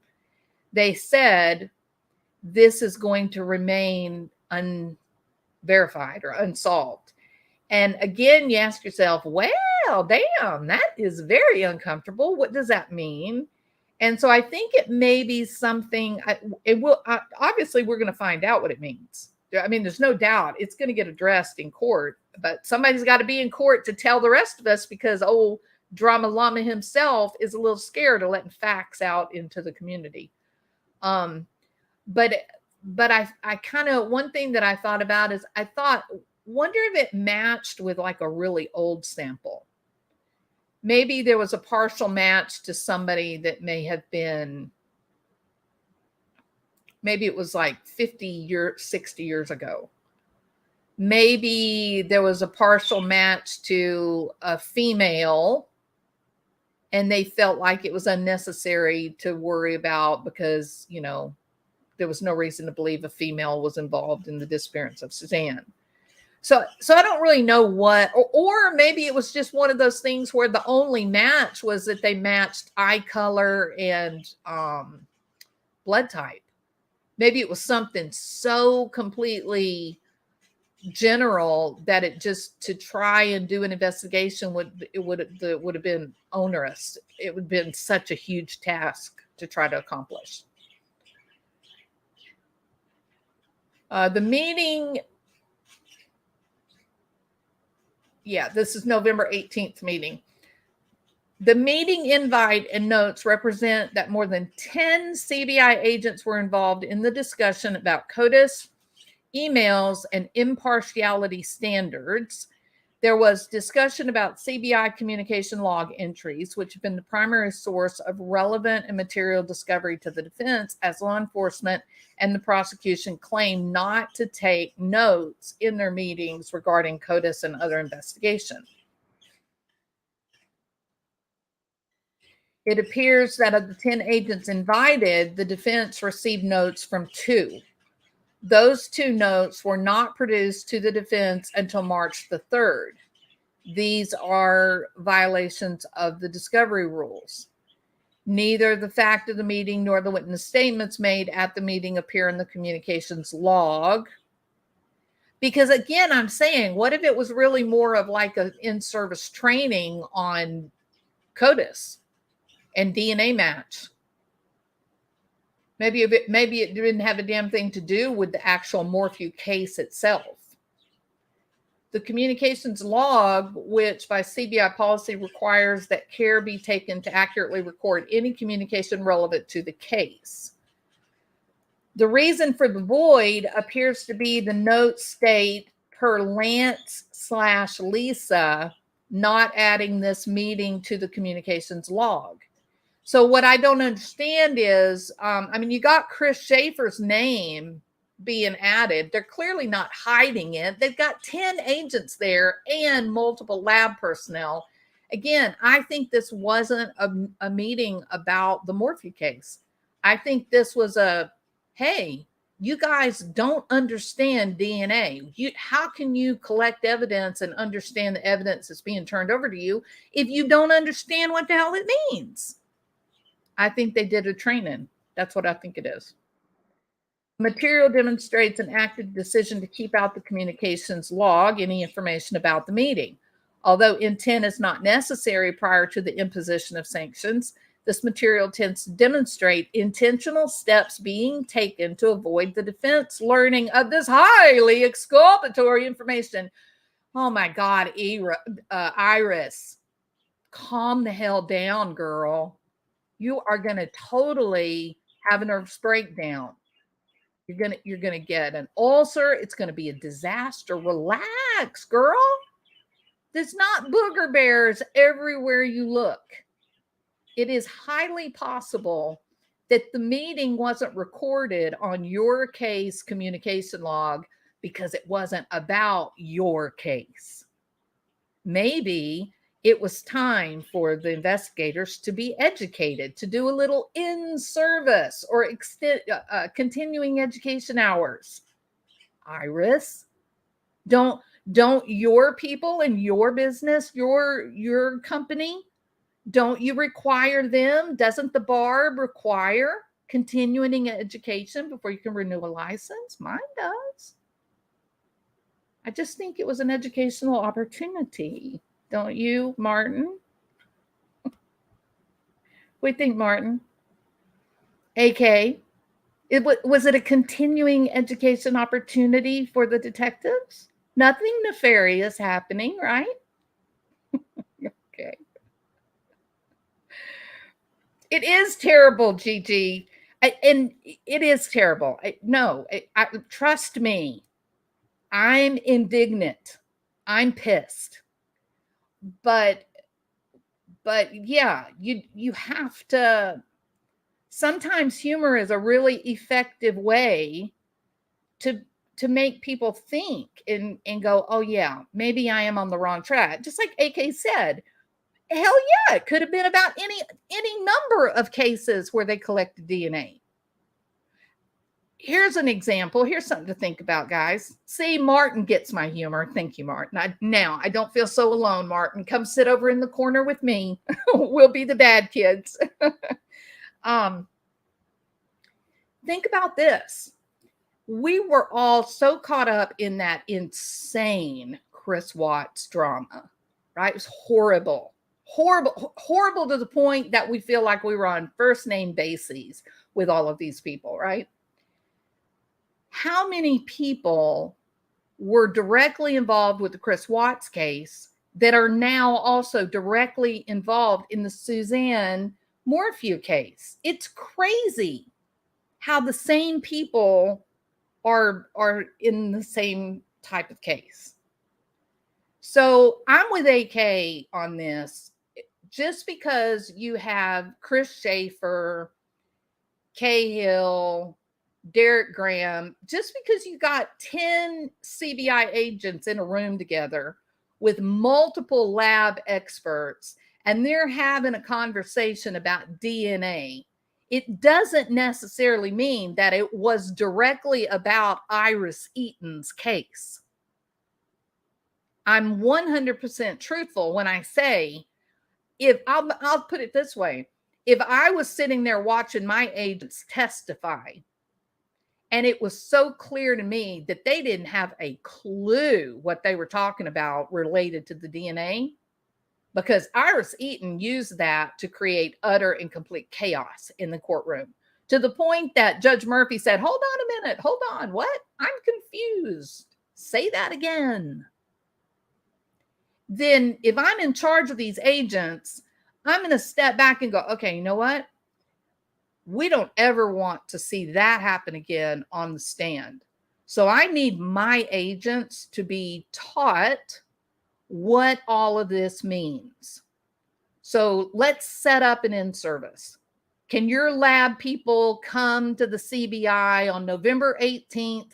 We'll take the afternoon and try to teach my guys, my investigators, what you're collecting, how you're collecting, what you're comparing, and what is the difference between a partial match, a match, and a hit, so that the next time that they're up on a damn witness stand, they don't look like a kindergartner.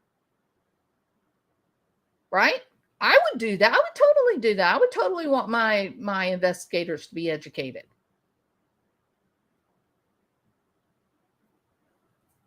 Oh man, I'm going to agree with you, AK. The girl is agitated.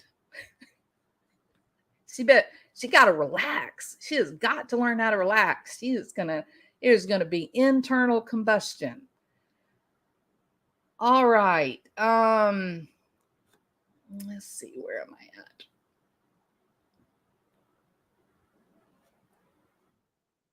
Strangely, the defense, here we go again. Oh my gosh.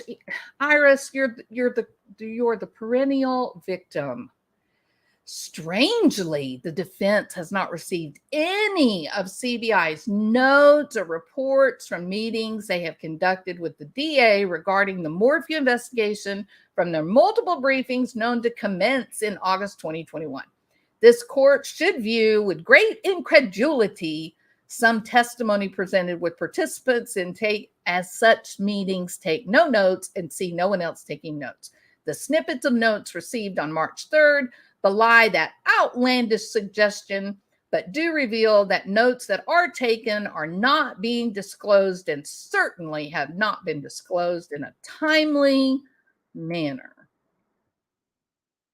There was a post-it note produced by Agent Trahey, which states 11/24, Mark Hurlbert, and then CODIS concern, see Exhibit Q, Discovery page 15A 22993. There are no handwritten notes or report from this 11/24 communication with Mr. Hurlbert. This information individually and cumulatively with the information provided in the supplement, blah, blah, blah, demonstrate a widespread effort to withhold and intentionally not record investigation efforts and briefings that would be helpful to the defense. And I totally disagree. And I think that the position of the prosecution is that they have to get up. They're going to have to actually stand up, get up off of their asses, stand up in the courtroom and say, okay, Your Honor, I know that Iris thinks that, we're doing bad things, but that was an in-service. That was training for detectives and had nothing to do with the Morphew case specifically. But I bet they don't. I bet they do just what they've been doing all along, which is to just sit there and just let Iris run amok. On March 4th, 2022, CBI agent, there's Derek Graham's name again, testified that he reviewed the lab report regarding Mr. Rowe. Mr. Rowe was a guy in Arizona that they thought, might be involved because he's a registered sex offender. And we can now show that the 3 CODIS hits presented at preliminary hearing are not connected to this case. So that is right here. This was at the heart of why Cahill said, now is not the time to arrest him. We've got to wait until we finish and get the information back from the CODIS hits. We've got to be able to stand up in the preliminary hearing and say, yes, there were these 3 CODIS partial matches, but we have investigated those and it is ruled out. We have found that they are not connected to this case. That's what Cahill wanted. Never, not once, did Cahill say, oh, I don't think Barry did it. Oh, I don't think we got enough evidence to get Barry. He never said any of those things. He said the timing was wrong. And I believe it's my thoughts that what he was wanting is he wanted to take this CODIS thing off the table before they ever went to the preliminary. And I got to tell you, I agree with that. Because what did I say to you guys when the preliminary hearing happened? I said, they've got reasonable doubt.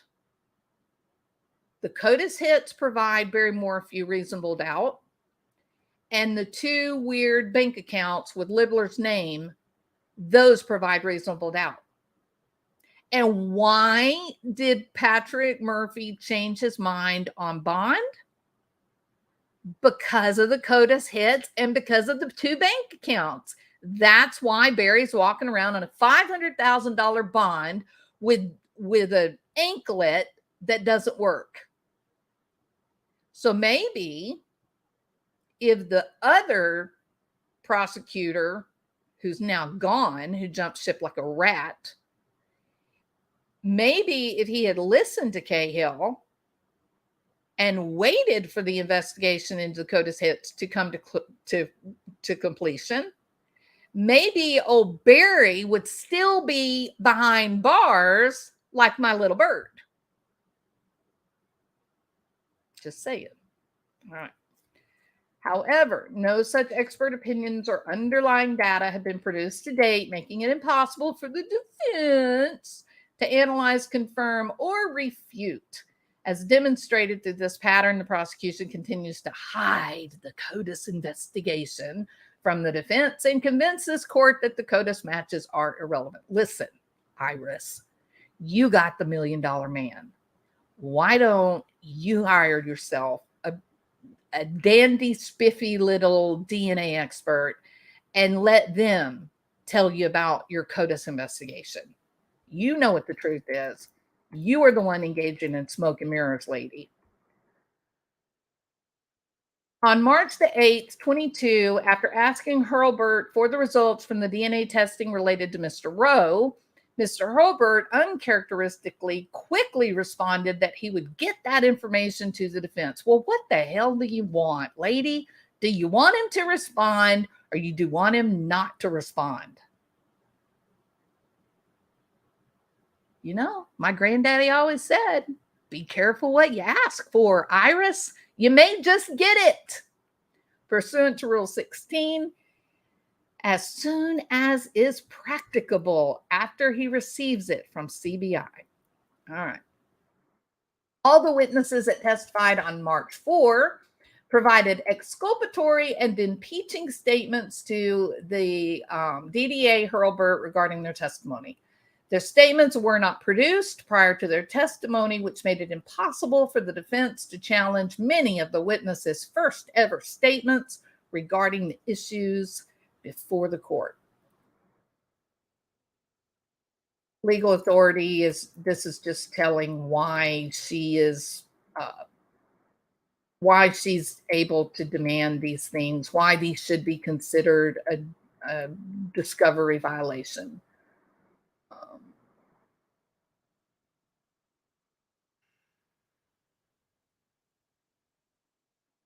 This court should find a severe, I don't know why she didn't put it in italics with a dark line underneath it, but I totally would have. Severe discovery violation, and adds this to the long list of violations that form the pattern of continuing violations in this case.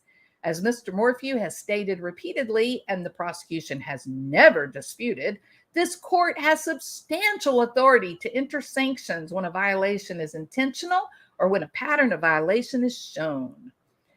People versus Lee affirms that if this court finds a discovery violation, the decision whether to impose a sanction is within the sound discretion of the court.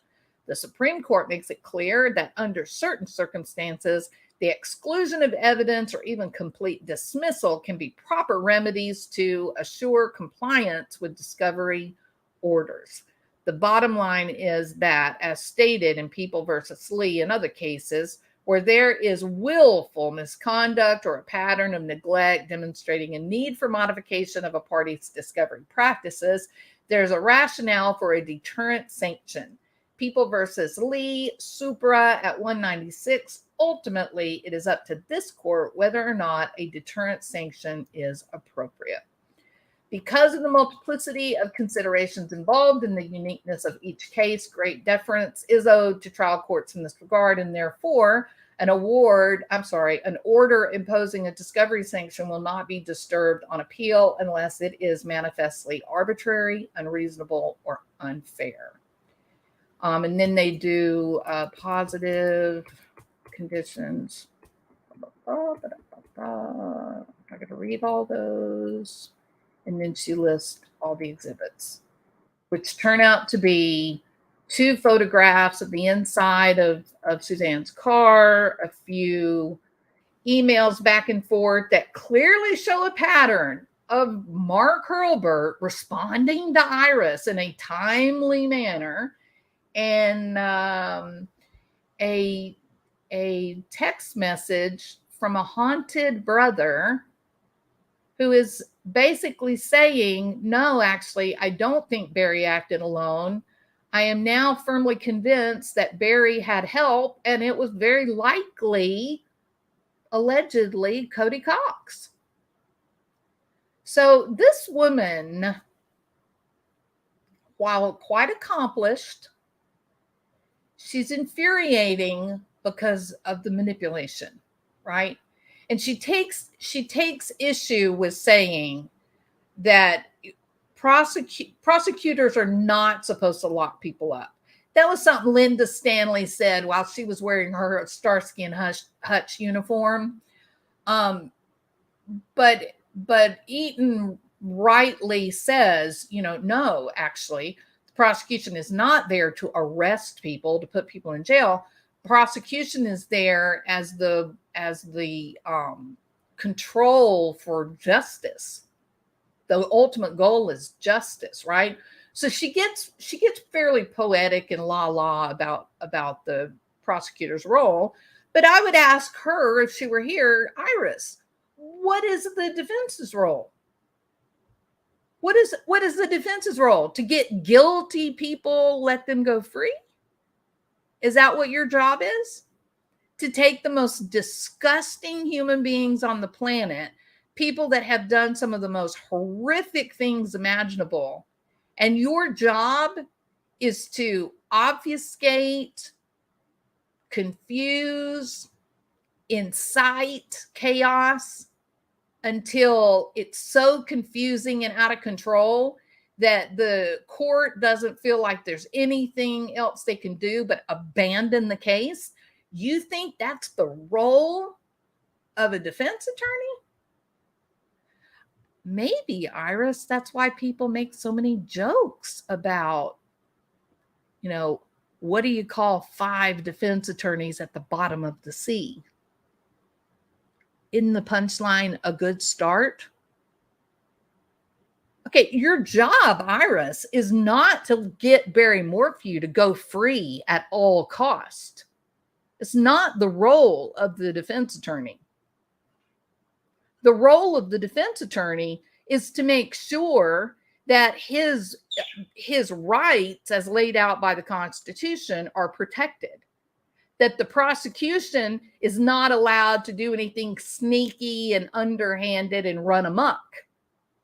It doesn't mean that you have free reign to run amok. It doesn't mean that you have free reign to mislead and prevaricate. I think the next time before you go lecturing prosecutors of what their role is in a courtroom, you might do a little bit of soul searching for what your role as the defense attorney is. All right. I'm done. Mic drop. Finish with that. Okay.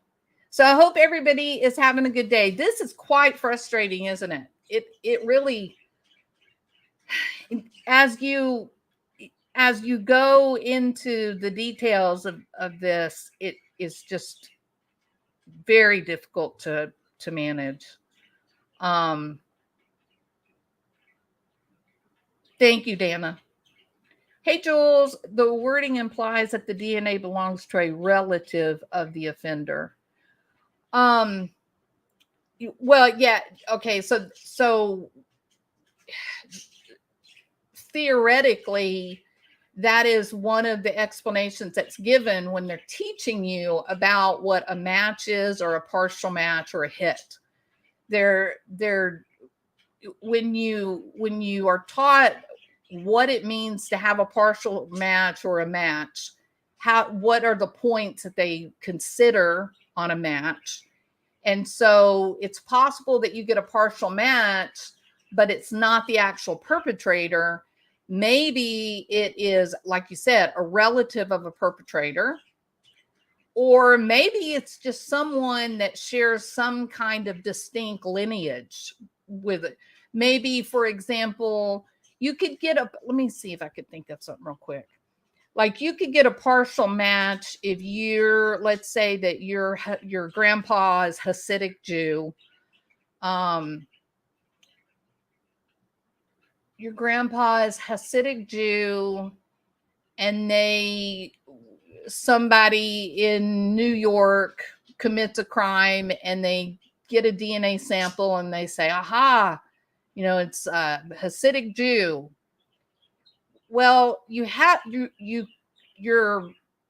matching up some unique blood characteristics, but you're certainly not the perpetrator, and your immediate relative, like brother, sister, aunt, uncle, first, second, or third line relative, they may all partially match to the perpetrator, who is Hasidic Jew in New York. So legally, the way that it is handled with that knowledge, legally, the way that it is handled is that a match or a partial match, they're nothing more than an avenue of inquiry. And that's a direct quote. That's exactly how it said. That if you get a match or a partial match, it is another line of inquiry. That's all. You're not on the trail of the perpetrator. You've just now been given the ability to sort of exclude a bunch of people. Like if you get a partial match of gender, not gender, but biological sex.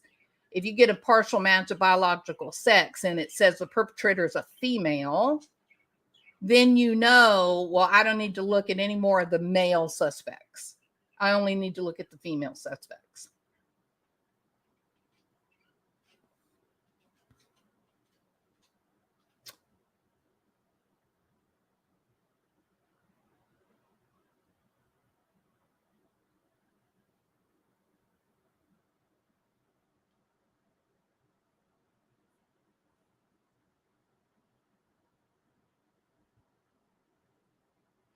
Why did Trevor ask people to ask about the condition of the bicycle?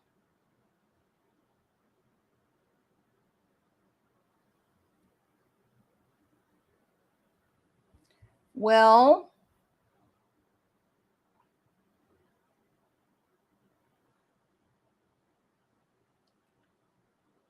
Barry's DNA was on the handlebars.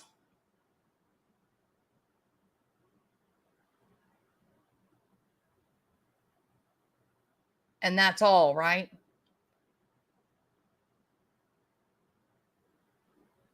Any opinions are not misleading. Of course, no. Cannot be excluded from the DNA on the bike helmet. Yeah, you know what, Raging Night Wolf, I was a little bit surprised to see that that on the helmet is Barry, on the inside of the helmet is Barry's DNA and Suzanne's DNA, and it's equally likely to be identified. And I thought, on the inside of the helmet, wouldn't you think the inside of the helmet, it would definitely be Suzanne being first identified? So that kind of made me think, well, maybe that was, maybe that's because how Barry was holding the helmet, or maybe he wrote the note with the name and everything in it. I don't know.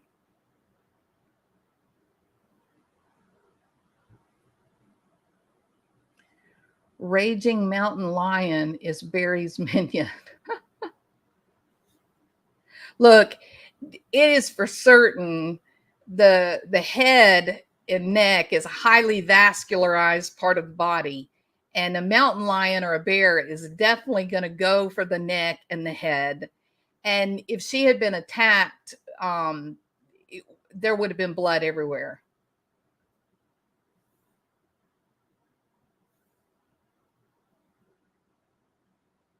If I was the judge, I would be frustrated at the defense team. I wouldn't appreciate their antics. I think, you know what, Diane? I feel a bit better. I will tell you this. I feel a bit better after kind of looking into Hurlbert, his background and the cases that he's been a part of and all that. I think he's probably a much better attorney than our other guy. So I felt better about that. And I thought, okay, well, now I feel a little bit hopeful, right? Because he's a real attorney. He's got a great education, you know, the whole 9 yards. But I can't help but shake the feeling that there's something personal that has happened between the judge and Linda Stanley's office. It just seems like the court and the defense, it's sort of like that old song, you know, you and me against the world. Sometimes it feels like you and me against the world. You know, it just seems like they're working together. And they don't have much interest in what happened to Suzanne.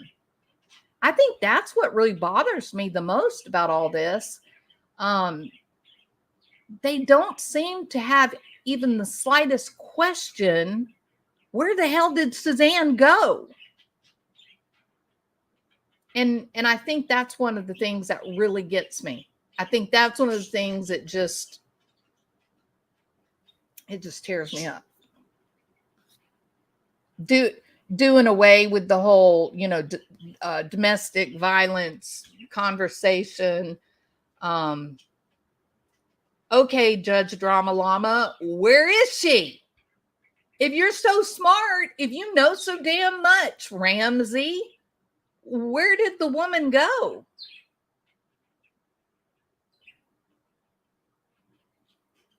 Barry had a lot of other male DNA in his possession. Okay, AK, now you're opening the door for some of my wild speculation, because I totally own. Let's see, why was Barry pushing for people to ask about the bike when there was nothing visible to see?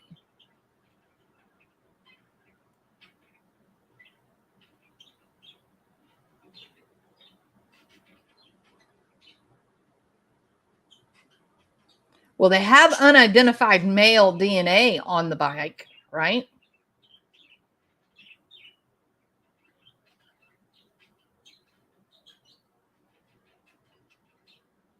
Well, sure. They're very good at what they're doing, Raging. Yeah. Okay. So I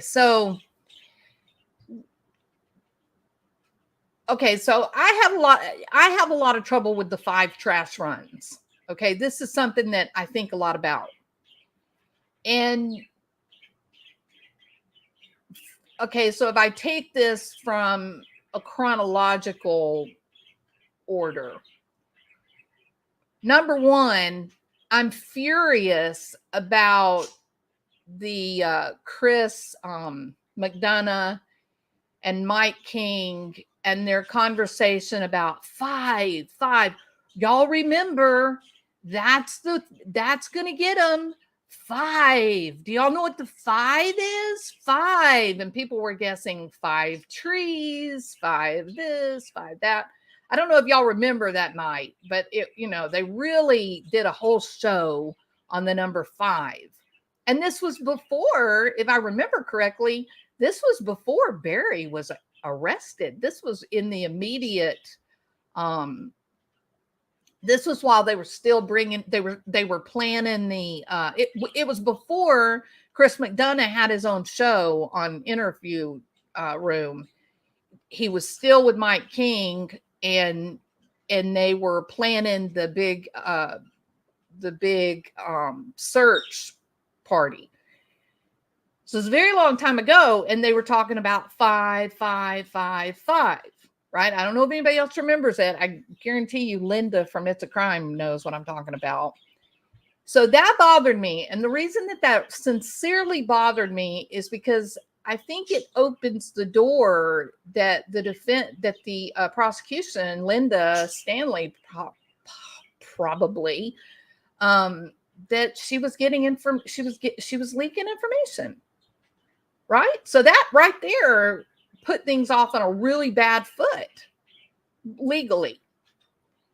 Then so that bothers me, the whole 5. So then I think about Barry. Nancy remembers. Good. Okay. So then I think about Barry and I try to put myself in Barry's shoes. And I'm running around going to all these trash bins and throwing crap out. And then what really got me was when I saw the photographs of the inside of his truck and there were a pigsty. His truck is a pigsty, right? The house is immaculate. It's craziest you don't see this kind of thing in real life. This is not the way that normal people are. You don't have a house that is immaculate and then the inside of your truck looks like literally pigs live there. People have a comfort zone, what they can tolerate, how they live. If you look at someone's inside of someone's car and then you go to their office and look at their desk, there's a really strong likelihood you can predict kind of what their office looks like, right? So it's such a dramatic difference in the house and the way it looked and then the inside of his truck. And I thought, that is so damn weird. Like, we can look at the pictures of what he threw away, and then you look at what's in his truck after, and you have to have this realization. The inside of his truck must have been packed to the ceiling with crap, right? So then I'm thinking, but why is he doing that? Well, that's very weird. Like, what's the point of all that? Well, I think we all can agree that he was throwing away Suzanne's stuff, right? Probably what she was wearing, her shoes and everything. So I'm thinking, how do you have all that crap? And then you know what I realized, AK? Martin, think about this. When Barry Morphew walked over to the trash can in the McDonald's parking lot, and he had something small in his hand, is what they said, right? And he leans down and he goes all the way up past his elbows, pushing down into the most disgusting receptacle on the planet. There is no more gross of a trash can than a McDonald's outside trash can. It's gross, right? So can you imagine when he pushed his hands down into that trash can all the way up to the top parts of his arms, what happened to potential gun residue? What happened to DNA? He picked up how many different people's DNA on his hands when he did that? Throwing a bunch of crap away, but what if he also put a bunch of crap into his truck? Additional DNA from completely unconnected people. That makes for a really messy crime scene to try to collect information and evidence from, doesn't it? So we don't really know if he fired a firearm, but if he did shoot her ultimately, then it probably would have been on his mind. How do I get rid of the gun residue? There's a reason that he went into his hotel room and cleaned something with the bleach, right? No, I agree, Allison. We look at it because we're lacking critical information. We look at it and we think this is a crazy man. This is insane. Everything that happened is nuts. But he was a tracker.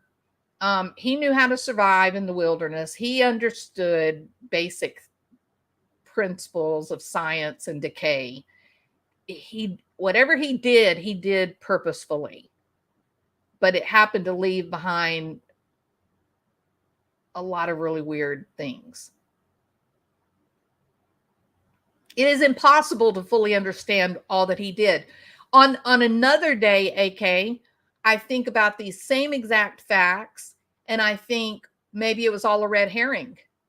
Maybe he intentionally went to different locations trying to establish an alibi or obfuscate his actual path. Maybe what he was throwing away was nothing. Maybe he was trying to burn up resources, making them chase down garbage trucks. You just don't know. I noticed their vehicles were filled with dirt. I remember living there in the mountains and how our vehicles were always rained on or snowed on, put those salts from the plows. Yeah, but I think if you see the inside of Barry's truck, we ain't talking dirt. I mean, there's dirt there too, but he's got crap, for all kinds of crap. It's unbelievable. It look. I'll tell you what the inside of his trucks look like. They look like hoarders. You know what hoarders houses look like? No emotions, no voice. It's like writing a love letter to a long lost love.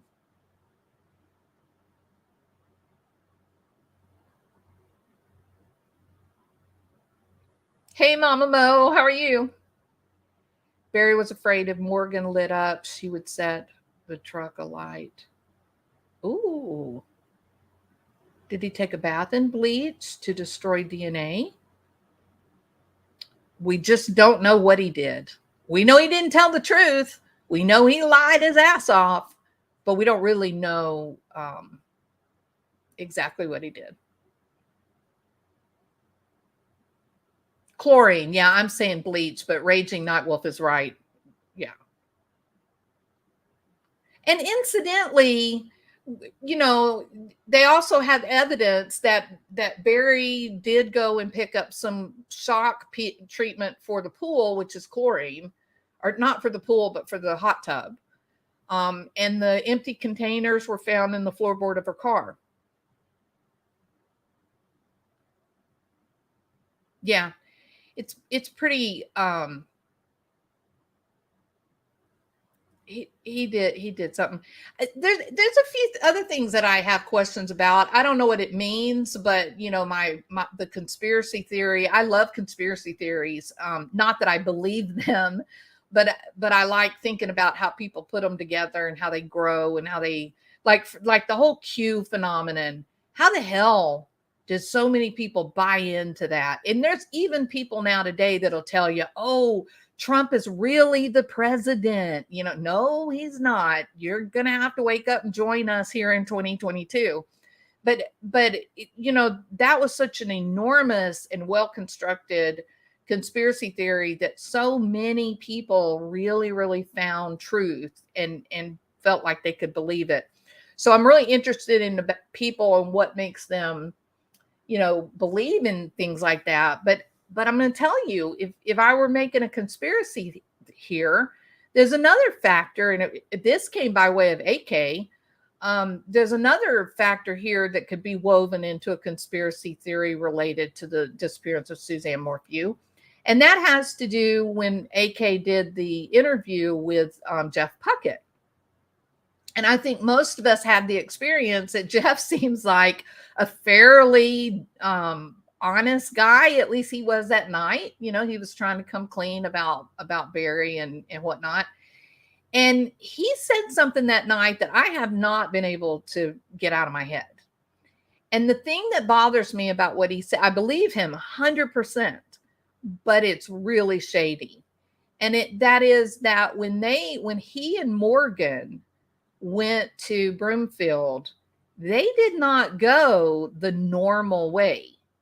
They actually went very far out of the way to cut down south and then go over east to get on the interstate and then turn at Colorado Springs and then go left and go back up toward Denver.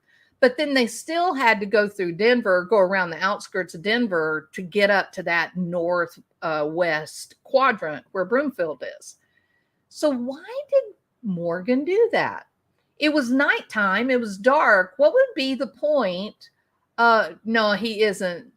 I agree, AK.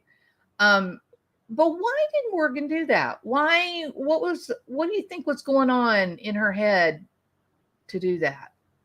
And I had another thought. One of the areas that Barry stopped in these 5 trash runs, one of the places that Barry stopped was by one of these, like a bus train station, like a park and ride kind of thing. You know, one thing that went through my mind, I keep thinking, did he meet somebody? Did he hand some stuff off? Did somebody get her body out of his truck and dispose of it somewhere else? I don't know, but I do think the fact that Morgan chose to go down to Colorado Springs and then up north, I think that's something that definitely should be further explored by the detectives. No doubt. No doubt. So all kinds of things like that in this case. Things that are really, really shady, but they don't really mean anything. You know, they just seem to be it's just kind of nefarious, but ultimately it doesn't seem to fit into the prosecution's current theory of what happened to Suzanne. Bye, AK. You have a good afternoon. Rage in. Send AK an email at ak@hoperocks.org. Okay. All right, everybody. I'm done. This ended up being a very long live, so I apologize for that. But we'll think about it. Next live, where I'm going to be back to the arrest affidavit. And I apologize if you came here today looking for the arrest affidavit, but I did feel like, because so many people were talking about the new motion to dismiss, I felt like we probably should go through it. I think it's a big nothing burger. I think the judge won't act on it. I think it's most of her complaints are things that came before Hurlbert, took over the case. So I think it's, going to be a moot point. So my next live, what time? We're at 1:30. I can't, let's see, 4 to 5 to 6. I'll be gone. I might have an opportunity to do it tonight at around 7. And if I don't do it tonight at 7, then I will do it tomorrow, Sunday. No, I'm sorry. Tomorrow, Saturday, we'll do it at 11. How's that? Is that good? Maybe he tranquilized her and pushed her off of a cliff. Yeah, there's a lot of possibilities, Allison. I agree. I think there's so much we just don't know, Absolutely, Holy Cats. And I appreciate you being here. Thank you so much. Thank you, Martin, for being here. We do have to remember we don't know all of what the prosecution has. Thank you, Butterfly Nana. Yeah, I do keep trying to remind myself of that what we have access to is the arrest affidavit. But supposedly, we would hope that there is more evidence, right? That's what you're hoping. So, but in this case, I have learned, I'm going to tell you straight up, with this prosecution, Linda Stanley, I'm not going to hold out any hopes. This may be all she's got. This may be the whole hook, line, and sinker right here. I hope we're wrong. But maybe. So we'll just wait and see what happens. And what happens will happen. Whatever happens is supposed to happen. That's how it's going to go.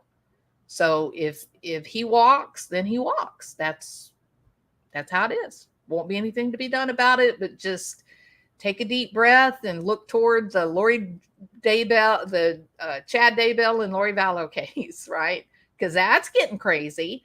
Watch that court hearing the other day, so I'll be talking about that too. I guess that's probably what I ought to talk about tonight is that. But anyway, okay. So if you don't see me tonight at around 8 o'clock, I will be here tomorrow at 11, and we will be back to the arrest affidavit, and I will take Iris to task. Okay. Y'all have a really happy, great Friday. See you later. And share the video if you want to. Yeah, I know it's super long. I may decide to cut it in half or something because it is so long.